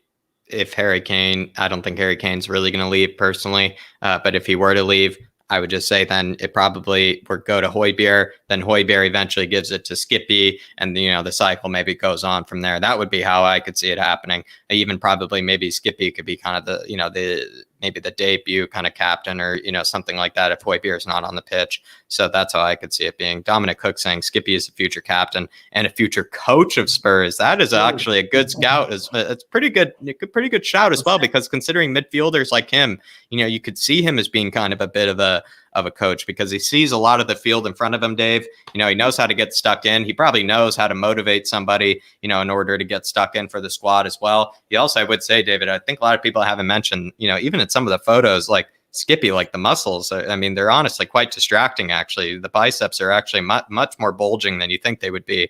And so all I can say is, I think he actually could be a decent shout for a coach in the future. Honestly, Dominic Cook's great point, actually. Yeah, I would love to see that. Future coach is a great shout. Look, he's definitely someone you can see. Look, I think Skip is one of them players. He just loves football, and he will stay in the game for as long as he possibly can. Good coach, future coach. That's a great shout, Dominic. And he's probably doesn't even need to bother himself with stacking cones. I don't think he's one of those guys like Lego Man, Mikel Arteta stacks cones like he does Legos. So all I can say is, I don't think that's Skippy's job. All I know is Sticky would teach the boys how to get stuck in, just like he did, before him as well. He's the young man, Dave, and you could see that if he has those kind of genes within him, to know what it means to fight for the badge, to know what it means to be one of our own. All I can say is it's just good signs for the future. It's just good signs for the future to know that there are players like him still coming through our academy. That's all I can say. But moving on to the next question. Sorry, Dave. Yeah. Just quickly, I was going to say, look, throw this question at Philip, then we'll get his score prediction, and then he's taking the missus out for a lovely drink this evening. No problem. No problem. In the first half against Chelsea, Philip, we played on the front foot and pressed them very high up the pitch in their own half to win back that ball. But we gassed out, it felt like, Philip, right at halftime, suggesting maybe we can't even play the full 90 minutes in that way, doing kind of full helter-skelter like that. So does that mean maybe Nuno has a decision to make? Does he have to go all out in the first half against Arsenal, or does he maybe have to save, maybe the squad a bit for the second half and maybe just opt to sit back, be a bit more careful in the first half, and then go after them in the second half like he maybe did against Chelsea in the first half? Well, if we play in the first half tomorrow, like we did in the second half against Chelsea, there'll be no game to win at halftime, because even Arsenal will probably score against us tomorrow. It's a tricky one. Yeah, and I take your point there. We don't want to go out and use up all the energy in the first half and have nothing left in the tank in the second half, which looked like what happened last Sunday. So maybe a slightly more cautious effort. Like I don't think keep the press, only press in certain areas. Don't be pressing all over the pitch and running around. Press them when they get to a certain stage of the pitch. Be a little bit cautious at the start. I think the energy level. I mean, no team can keep pressing up for 90 minutes. It just isn't physically possible. Not at the level that pressing needs to be done at. So maybe be a little bit cautious. See how adventurous Arsenal are going to be, because Arsenal could be a bit scared of us tomorrow. They could be sitting back and waiting to hit us on the break. I know it's a home game for them, but you just don't know what their plan is going to be. But let's just say, a performance like the second half against Chelsea cannot be replicated tomorrow at any stage of the match, or we won't be happy bunnies tomorrow evening. So be a little bit of caution, and then up the ante as the game goes on. Once we've got the measure of them, once we've got the being able to suss out what their tactics are, and as somebody says that Brentford left everything on the pitch against Liverpool, I expect Spurs to be nearly carried off the pitch tomorrow if they have to. Use up every ounce of energy they've got, as long as we get the end result. And I do not want another Sunday like last Sunday. I absolutely love not. that. Love that answer, Philip. Love that answer, Philip. Really love that. Now, maybe Philip, but is there a certain show that maybe you can continue maybe to educate people on in the future? Coming up, maybe. It's the Ellie show. Ellie and myself. We'll be getting a show together very shortly, showing that it's not a history lesson. It's kind of miscellaneous happenings at Spurs over the last century or so, and profiles of players that might have left Spurs and what happened to them after they left, things like that. I know Ellie's got a big thing about the 1951 double win or league winning side, which should be going into.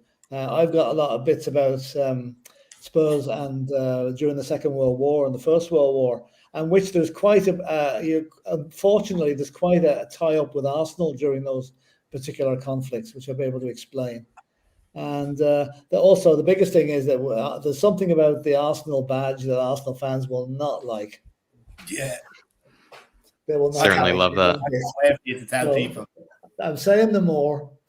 And with that, I'm going to go for a 2-1 win to Spurs tomorrow. Come on, Philip. Get in. Love it. To break the duck. It's 11 years since we beat them in the league there. Time that's far too long. And I expect this is going to be the start of a sequence where they don't even get a sniff at us for the next 5 or 6 years. No, absolutely. Love that. And with that, I better go because the wife is calling me here. Yeah, honestly, she should go mad. You'll be sleeping on the couch tomorrow and you'll be blaming me for your sore back. So, look, Philip, you go and enjoy yourself, my man. Thanks very much for giving up your time and joining us this evening. Appreciate your thought. Come on, you Spurs. This is it. Tomorrow. This is it. Come on. Spurs. Absolutely love it. Philip. See you, Philip. Everyone, give him a lot of love in the comments. Absolute legend. He's always coming on and he's absolutely brilliant. I know you guys love listening to him. Big yourself up. What's the story? He says, keep Ndombele at home and Spurs should be okay. Yeah, the outlet doesn't want to see any Ndombele. He's not his biggest fan. Let me know if you'd like him in the 80th minute, maybe 3-0 up, maybe just keep him on for those reasons. I would say, maybe just to do a few megs, just to embarrass a few Arsenal players. That's all I would ask, maybe to the outlet is just to say, Dave, maybe if he would want him on the 80th minute, just to maybe piss off a few fans, at home, especially if we're up 3-0. No, he won't. He won't. He honestly hates him. He hates him. He's going mad right now, Jack. He's probably send me a text saying you owe me a new TV for what you're saying about Ndombele. He's absolutely nuts. Nah, look, do you know what it is? It's just because he knows there's so much talent in the guy and he's not getting that out of him. Oh, it certainly is wasted. That's what it is. But look, big up that. And I hope you're pumped for tomorrow's game, my man, because we're going to absolutely smash them. So we are. We're going to absolutely smash them. And Lucas Shabby, Luca, if you did forget to put in the comment or it was simply just a donation, thank you so much. I really, really do appreciate it. If you forgot to put in the comment, just put in the comment, my man, and we'll bring it up and we'll have a good discussion on it, my man. I really appreciate that. And the outlet says 89 minute at a push back. That's what I was saying. That's what I meant. Just someone to hold it at the corner flag. Maybe he then at least at that case, right? He'd take a few harsh tackles. Maybe that would give you a bit of a sick thrill. All I could say is, I think he'd be the best person just to piss off a few scum fans. At the end of the match. So 89 minutes. Maybe we can agree on that. That's all I can say. But going on to, the actual question, David, and I think Sanuska gave a really good answer to it actually earlier. So I do want to highlight what she said, it had to do with. 1 second, Jack. Lucas Xavi put in his comment. He just says, have a couple of drinks on me, guys. No questions, lad. Really appreciate that, Lucas Xavi. Top man. Look, we definitely need a pint each or 2 or 3, actually, before this North London Derby. I'll save it for tomorrow, Luca. But really appreciate it, my man. Top man. What a legend. Thank you so much. Appreciate you.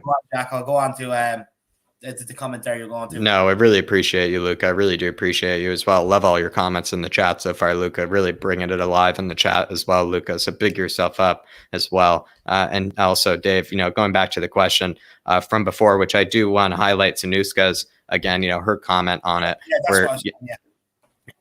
It just goes back to it, Dave. You just got to pick between the two halves, right? If you were to have that first half performance against Chelsea, I might give, a bit of a sneak peek on what I think about it. I personally think if we repeated that first half, even away at the Emirates, I think we would be 3-0 up, 2-0 up, in my opinion, against them. But, David, that still comes with a lot of risk because with that maybe kind of performance, we could be absolutely gassed in the second half. So if we only were, let's say, 1-0 up, even 2-0 up, you might say there's still that opportunity maybe for the scum to come back, considering that a lot of the players might be absolutely gassed in the second half. And Sanuska says, if I had to choose between a great first half or a second half, I would choose to go in the second half to increase our chances of having a better final score. But ideally, I want to see the positivity for the entire 90 minutes. I mean, she's always just word for word, just absolutely perfect. But how do you feel about it, Dave? If you had that Chelsea, first half, performance at your disposal right now, where would you put it? Would you put it in the second half? Would you put it in the first half? Do you know what? This one, I'll put it in the second half. You know that?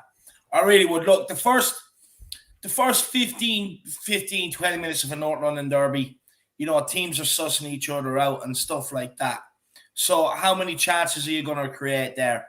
For me, I think, once you suss them out, keep it tight till halftime, get in there, then second half, just unleash them. Look, just in case anyone goes mad, me and Jack, let's make this clear. Me and Jack would love this to happen for the 90 minutes, but they're just not physically capable right now. And we've seen that against Chelsea. So it is going to be one half or the other if that's the way Nuno wants to play. And I would rather do it in the second half as well because there's no better feeling than letting them think, they're holding on, they're in there, they have a chance the second half, and then we go out and take it away from them the second 45 minutes and there's nothing they can do. Because if we do it in the first half, they can make changes, they get one, it gives them momentum to get back into it, the crowd gets noisy. Whereas what I would love to do is just take the stuffing out of the Emirates, turn it into a library, take the noise out, and just, basically the only thing you can hear for 45 minutes in the second half is Spurs fans. That would be absolutely ideal.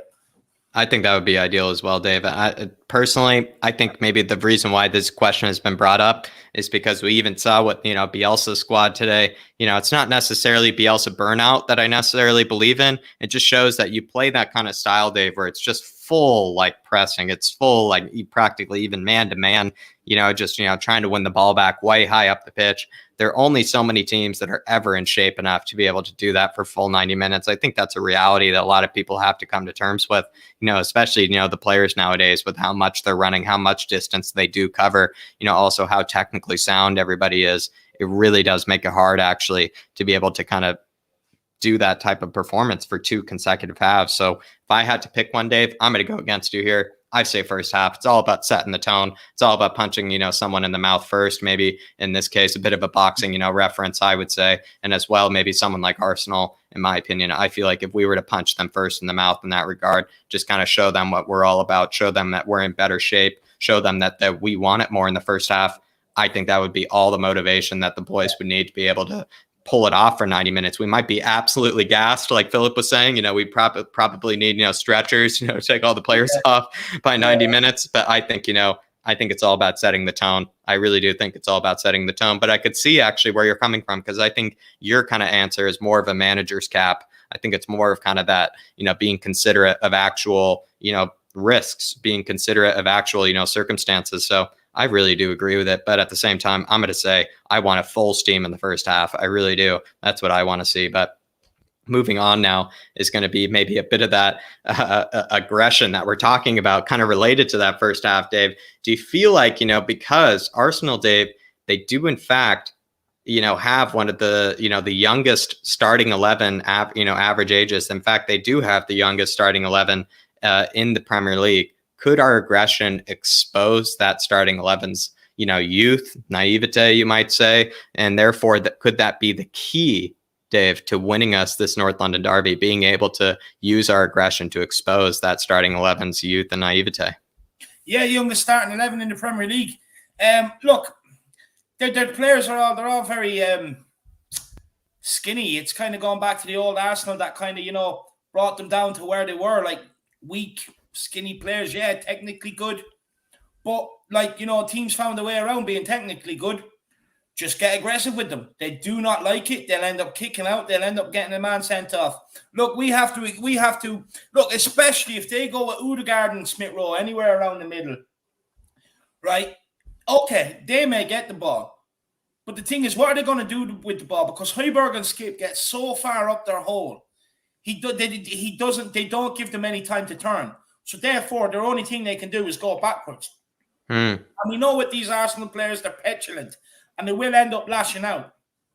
Then you look at it. Kieran Tiny and Saka down Tanganga's side.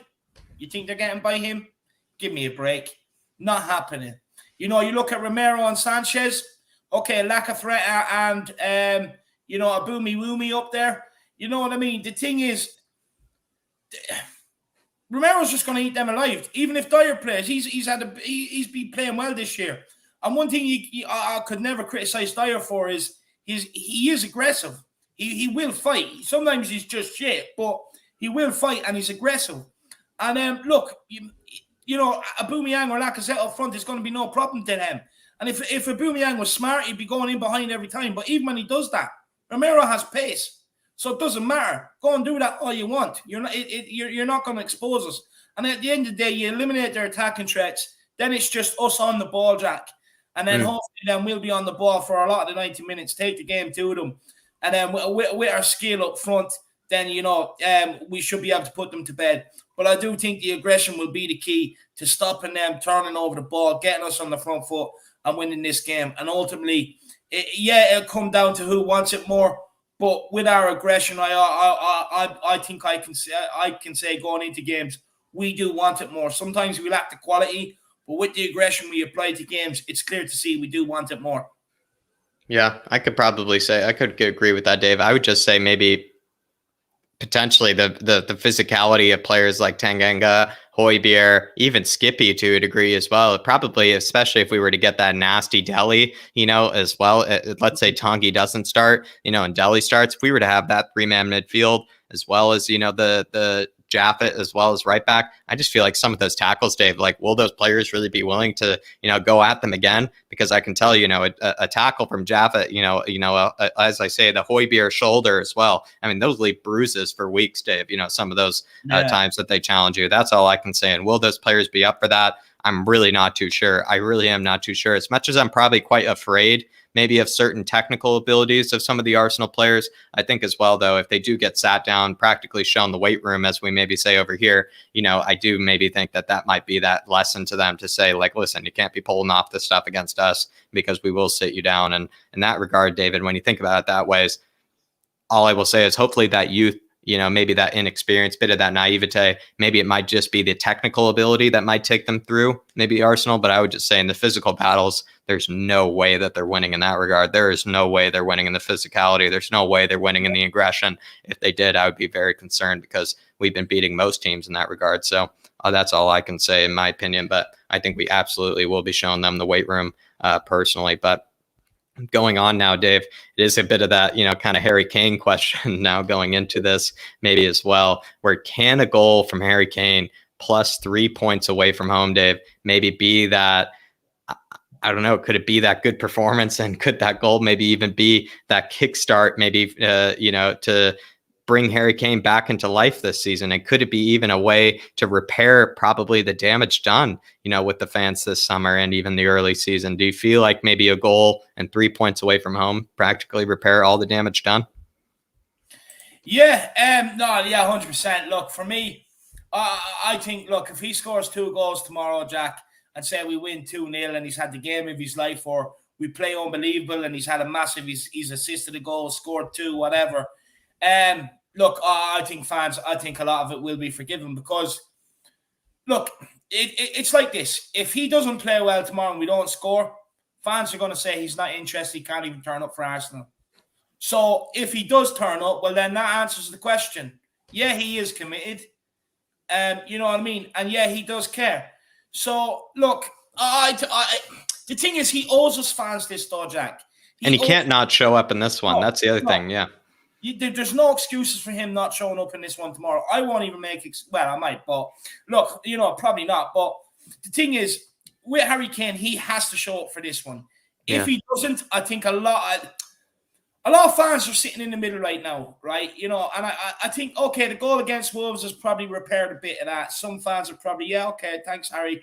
You know what I mean? But the thing is, if he wants to get all the fans back on side, tomorrow is the game to do it. It's the time to have the game of his life. Put what happened over the summer behind him. Yeah, he wanted to leave. Yeah, he wanted out, whatever. But put it behind him. Let's move on and kickstart his season. And he gets a couple of goals tomorrow. He plays supremely well. Honestly, it just gives him that confidence, that swag back again. And you start seeing the whole Harry Kane back where you just know he plays, he's going to score. He's going to get some silky touches on the ball. And I think it's going. I genuinely believe tomorrow he will score. I believe he's going to have a great game, and I genuinely believe it'll kick him on for this season and hopefully fire Tottenham to a Europa Conference League, to top 4, finish in the Premier League, and maybe pick up one of the domestic cups along the way. I personally think, Dave, there are a lot of people sitting on the fence when it comes to Harry Kane, and I would say rightly so. I mean, rightly so, they could be sitting on the fence. I think there's a reason why they are, as much as maybe Spurs fans, are not very forgiving. I would say there's a reason why they're not very forgiving, because we kind of have been burned before, by certain players in the past. Like Solis Campbell even mentioned, to you, David. I don't think Harry Kane should even be really mentioned in that conversation, but it's just because we do have a bit of a soft spot, in that regard. We have been hurt before. And so when we were to see maybe someone disrespect the badge, disrespect the club, and maybe the way that it was rumored, and again, it was rumored that it was going on this summer with Harry Kane, I think there's a lot of damage that needs to be repaired. And if he were to able to get maybe, like I said, maybe that penalty, just bangs it in top bins or something like that, or even hits a cracker from distance, Dave, and then we're able to grab all 3 points, I would just say that would repair all the damage, because at least when it comes to me, Dave, it's all about, the recency. If he's able to, repair it all in one match, I would say he certainly could in this one. I would think he could repair it all in one match with this one. So hopefully Harry Kane, is strapping up the boots just a bit tighter, just so he knows that, Dave, he can maybe be hitting that ball the way that he hit it against, Poland, maybe go for a bit of those swervy kind of knuckleball-y kind of shots as well, maybe to just test Ramsdale or Leno.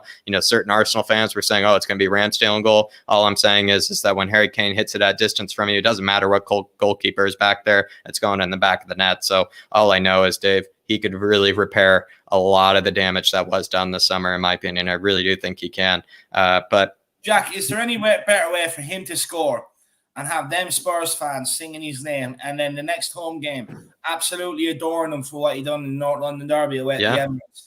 No better way. It will repair absolutely everything, and it'll put all the talk about one of our greatest strikers in history after Jimmy Greaves to bed for once and for all.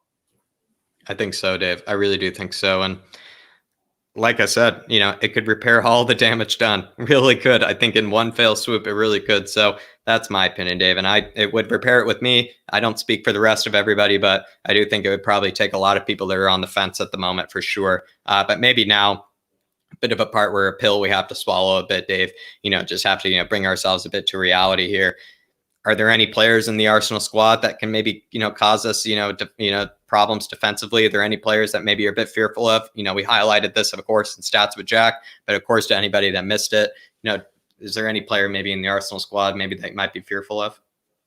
Look, for me, I'd say, lack of threat only purely because he has 3 goals in his last 4 North London Derbies, but I don't think he will score, to be honest with you. But look, I think the 3 you really have to look out for is Smith Rowe, Odegaard, and Kieran Tiny. Look, I actually think Xhaka is really overrated, to be honest with you. Xhaka is. I know a lot of people rave about him, but I do think he is overrated. But for me, I think it's Tierney, Smith Rowe, and Odegaard. I think you stop them, you win the game. It's that easy. Maybe for me, Dave, Emile Smith-Rowe, he is the number 10 at the end of the day. He has the most carries into the opposition 18. He has the most carries, I believe, into the final third. If you're able to stop Emile Smith-Rowe from carrying the ball a certain distance, being able to dictate the play that way with his own 2 feet, I would say that, you definitely take out a huge threat that way. Obviously, the left-hand side, we know with Kieran Tierney, he puts in, 24 crosses or something like that, so far this season, which is quite unbelievable. You maybe shut down Kieran Tiny, Emile Smith-Rowe. If I were to be afraid of anyone, Dave, I would say Alba, the pace merchant, Dave. But, like a lot of things in life, I don't really fear the pace merchants. But I might go Kieran Tiny. I would just say if Kieran Tierney has a really good game, if he's given lots of freedom, if he's able to put in, those 24 crosses that he's already put in this season, he also has some of the most chances created out of any Arsenal player. He also has, again, some of the most passes completed into the opposition penalty area.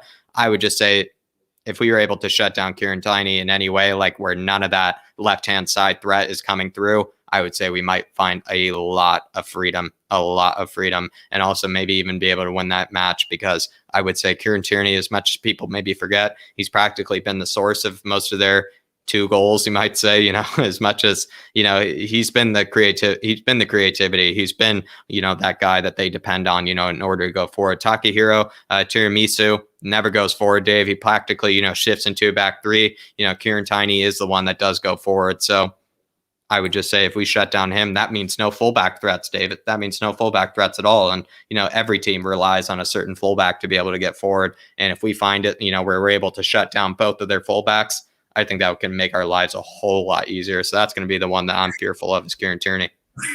Yeah, no, look, the guy, he's a massive part of them going forward, and I do think people realize that. What's the story? Says the hairdresser better be at the top of his game tonight. We need everybody to be focused on the game. No, 100%. Look, you better be over there schmoozing and woozing Harry Kane's hair, washing it in the good product, having it slick and ready to go, blow dried and everything else for tomorrow, 100%. And everybody, make sure you keep smashing that like button, guys. Keep smashing that subscribe button if you're new. We've only a couple of questions left, I believe, and then we will be ending off. And guys, look, thanks so much for everyone sticking with us through the Anthony Joshua fight. I know a lot of people have gone off and watched it, but thank you so much to everybody. And look, feel free to send in a super chat or 2 to help support the channel, guys. But look, Jack, no better time, I would say, to send in a super chat now. If you want Dave and I to respond to your starting 11s, Dave and I will probably give us maybe, our starting 11s right now, maybe what we would prefer to see, as well as maybe what we might predict to see. But if anybody wants to send us in your starting 11s, feel free to do it in the chat. And if you really want David and I, to really discuss maybe your starting 11, maybe even break it down, maybe even debate over your starting 11, feel free to put it in a super chat as well. It really does help and support the channel. But David, will be there any surprises in Nuno's starting 11 tomorrow? Nah, look, Lloris in goals, Tanganga right back, regular left back.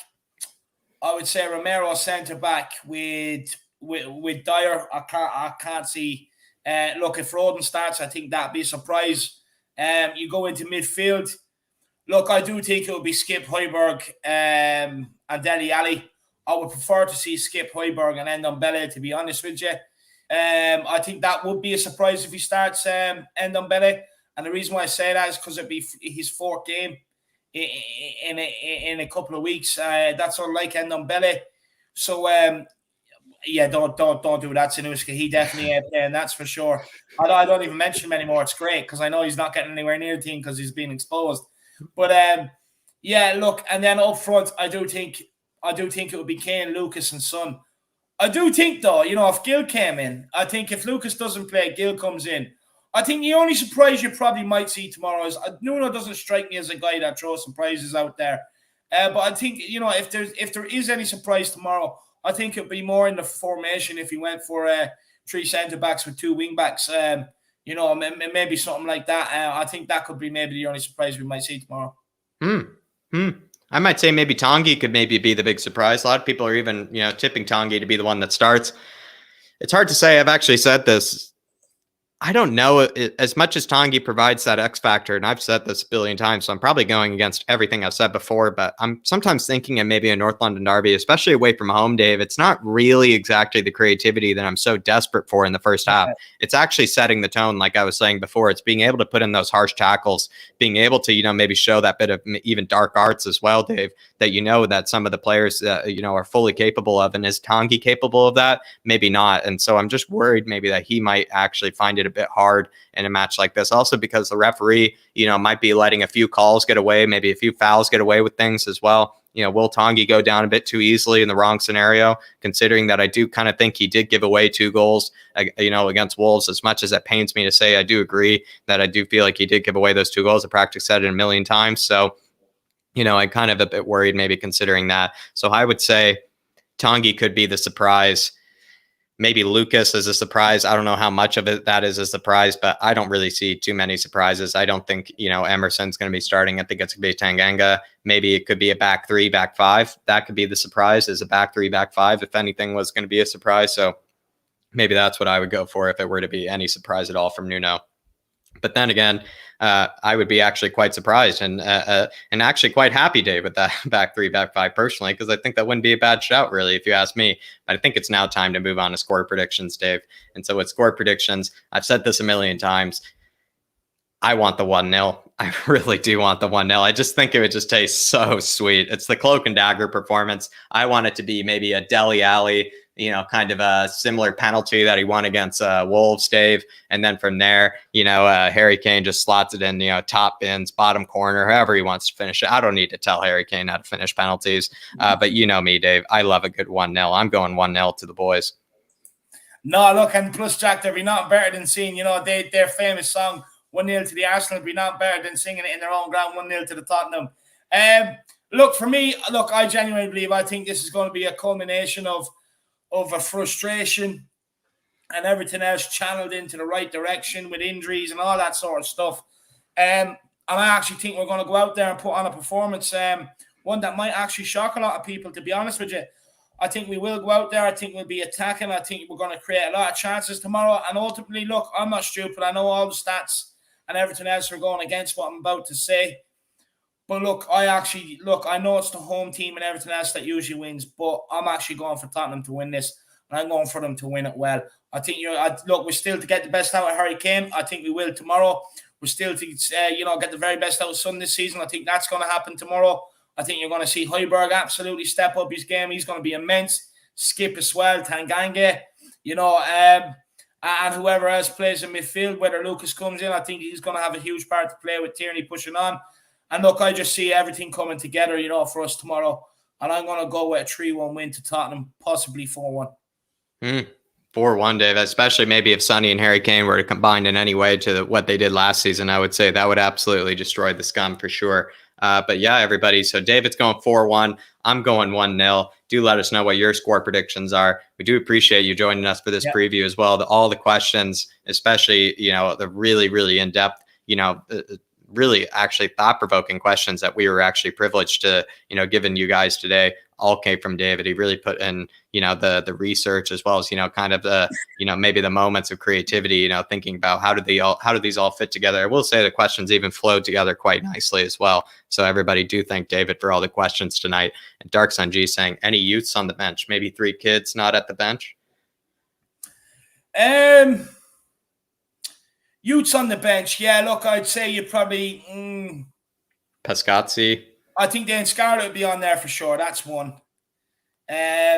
You'll probably see a defender on the bench. That's 2. Does Gill count as a youth? I don't know. Some people would say so. I don't know. Maybe... maybe Marcondi after we're 4-1 up, Dave, just to continue just to continue that, hot streak. He just comes on, makes it a 5th. Yeah. So, I think you will see a couple of kids on the bench, my man. I definitely do, Dark Sun G. Big yourself up, my man. Really, really appreciate the support, and thanks for tuning in, and hope to see you and, of course, everybody else back here for the watch along tomorrow. starting at 4:20, guys. 4:20, some would say the best time of the day. So, guys, make sure you do tune in with that. But look, Jack, just before we end off, where can people find you? They can find me over on our sister channel, flatcapeurotalk, especially any of the fans of Arsenal that maybe have joined us tonight. I would just say if you're looking maybe for more of a neutral, channel, to maybe combine with maybe your Arsenal fans, maybe even talk, with fellow Spurs fans, I would say certainly you could find that more of a neutral ground, I would say, over at Flat Cap Euro Talk. By no means I would say is it entirely neutral there, but I would just say we're probably a bit kinder over there than we are over here. That's all I can say. So anybody that is a fan of the scum, all I could say is might as well just head on over to Flat Cap Euro Talk, because we will be having tons of Champions League content, talking about a lot of Premier League action, basically talking about everything that is outside Tottenham Hotspur. So if you are looking for that, maybe this was a too much Tottenham for you to consume if you're an Arsenal fan, all I can say is if you enjoyed what we had to say today, go find us over at our second channel, which is Flat Cap Euro Talk. Over there, you'll be able to find scout reports to Champions League content, to watch-alongs, to pretty much anything that is outside of Tottenham Hotspur to the best of our ability. So please, please, please head on over there. Give us a subscribe. Really would appreciate the support. We did just do a fantastic watch along, which with plenty of the Harris Army, the very loyal and very heartwarming Harris Army and Flat Cap Army. We did a watch along of Borussia Mönchengladbach and Borussia Dortmund, and it wasn't really football that we were watching. It was practically an MMA fight, between the two sides. So if you're willing to watch that with us, I'm pretty sure you'll enjoy that channel. So really would appreciate the support over there as well. Yeah. No, of course, guys, make sure you do get over and check it out. It's your home of all things, European football. Basically, all football bar Tottenham, it's your home, guys. So make sure you get over there and check that out. Absolute fantastic channel. Faz Radfar says, I'm worried Tanganga getting himself a red. No need to worry, my man. It's not happening. He's going to have he's going to channel it in the right direction tomorrow, Fazzy, my man. Look, we were already saying about that earlier on with one of the questions with the temperament and stuff like that. But Nuno's been in his ear. Don't worry about that, Fazzy boy. And here's the link, guys, for Flat Cap Euro Talk, if you want to join in. Look, guys, to all Spurs fans around the world, first of all, I want to say to the Harris Army, the Flat Cap Army, the Dave Army, thank you so much for all your support, smashing that like button, subscribing, the super chat, and getting all your answers in the comments. These shows are absolutely nothing without you guys. So really appreciate the support, and thank you so much. You're all legends. To all Spurs fans around the world, guys, look, it's like Christmas Eve tonight. It's going to be Christmas Day tomorrow. Look, no matter what time of the world you wake up at and tune in for the game, look, it's going to be worth it, and we're going to get the 3 points. So look, Spurs fans, be ready to embrace them. We're absolutely steamrolling through that Emirates non-stop express train. Actually, no, it will be a stop. After we win, we will stop there. And like I keep saying, do the conga with Lachonga around the Emirates. Until then, lads, pre-match pump-up when we are Tottenham TV tomorrow at 3 if anyone wants to join me. And then back here for the watch-along at 4:20. So, guys, until tomorrow, in Nuno we trust. And come on, you Spurs!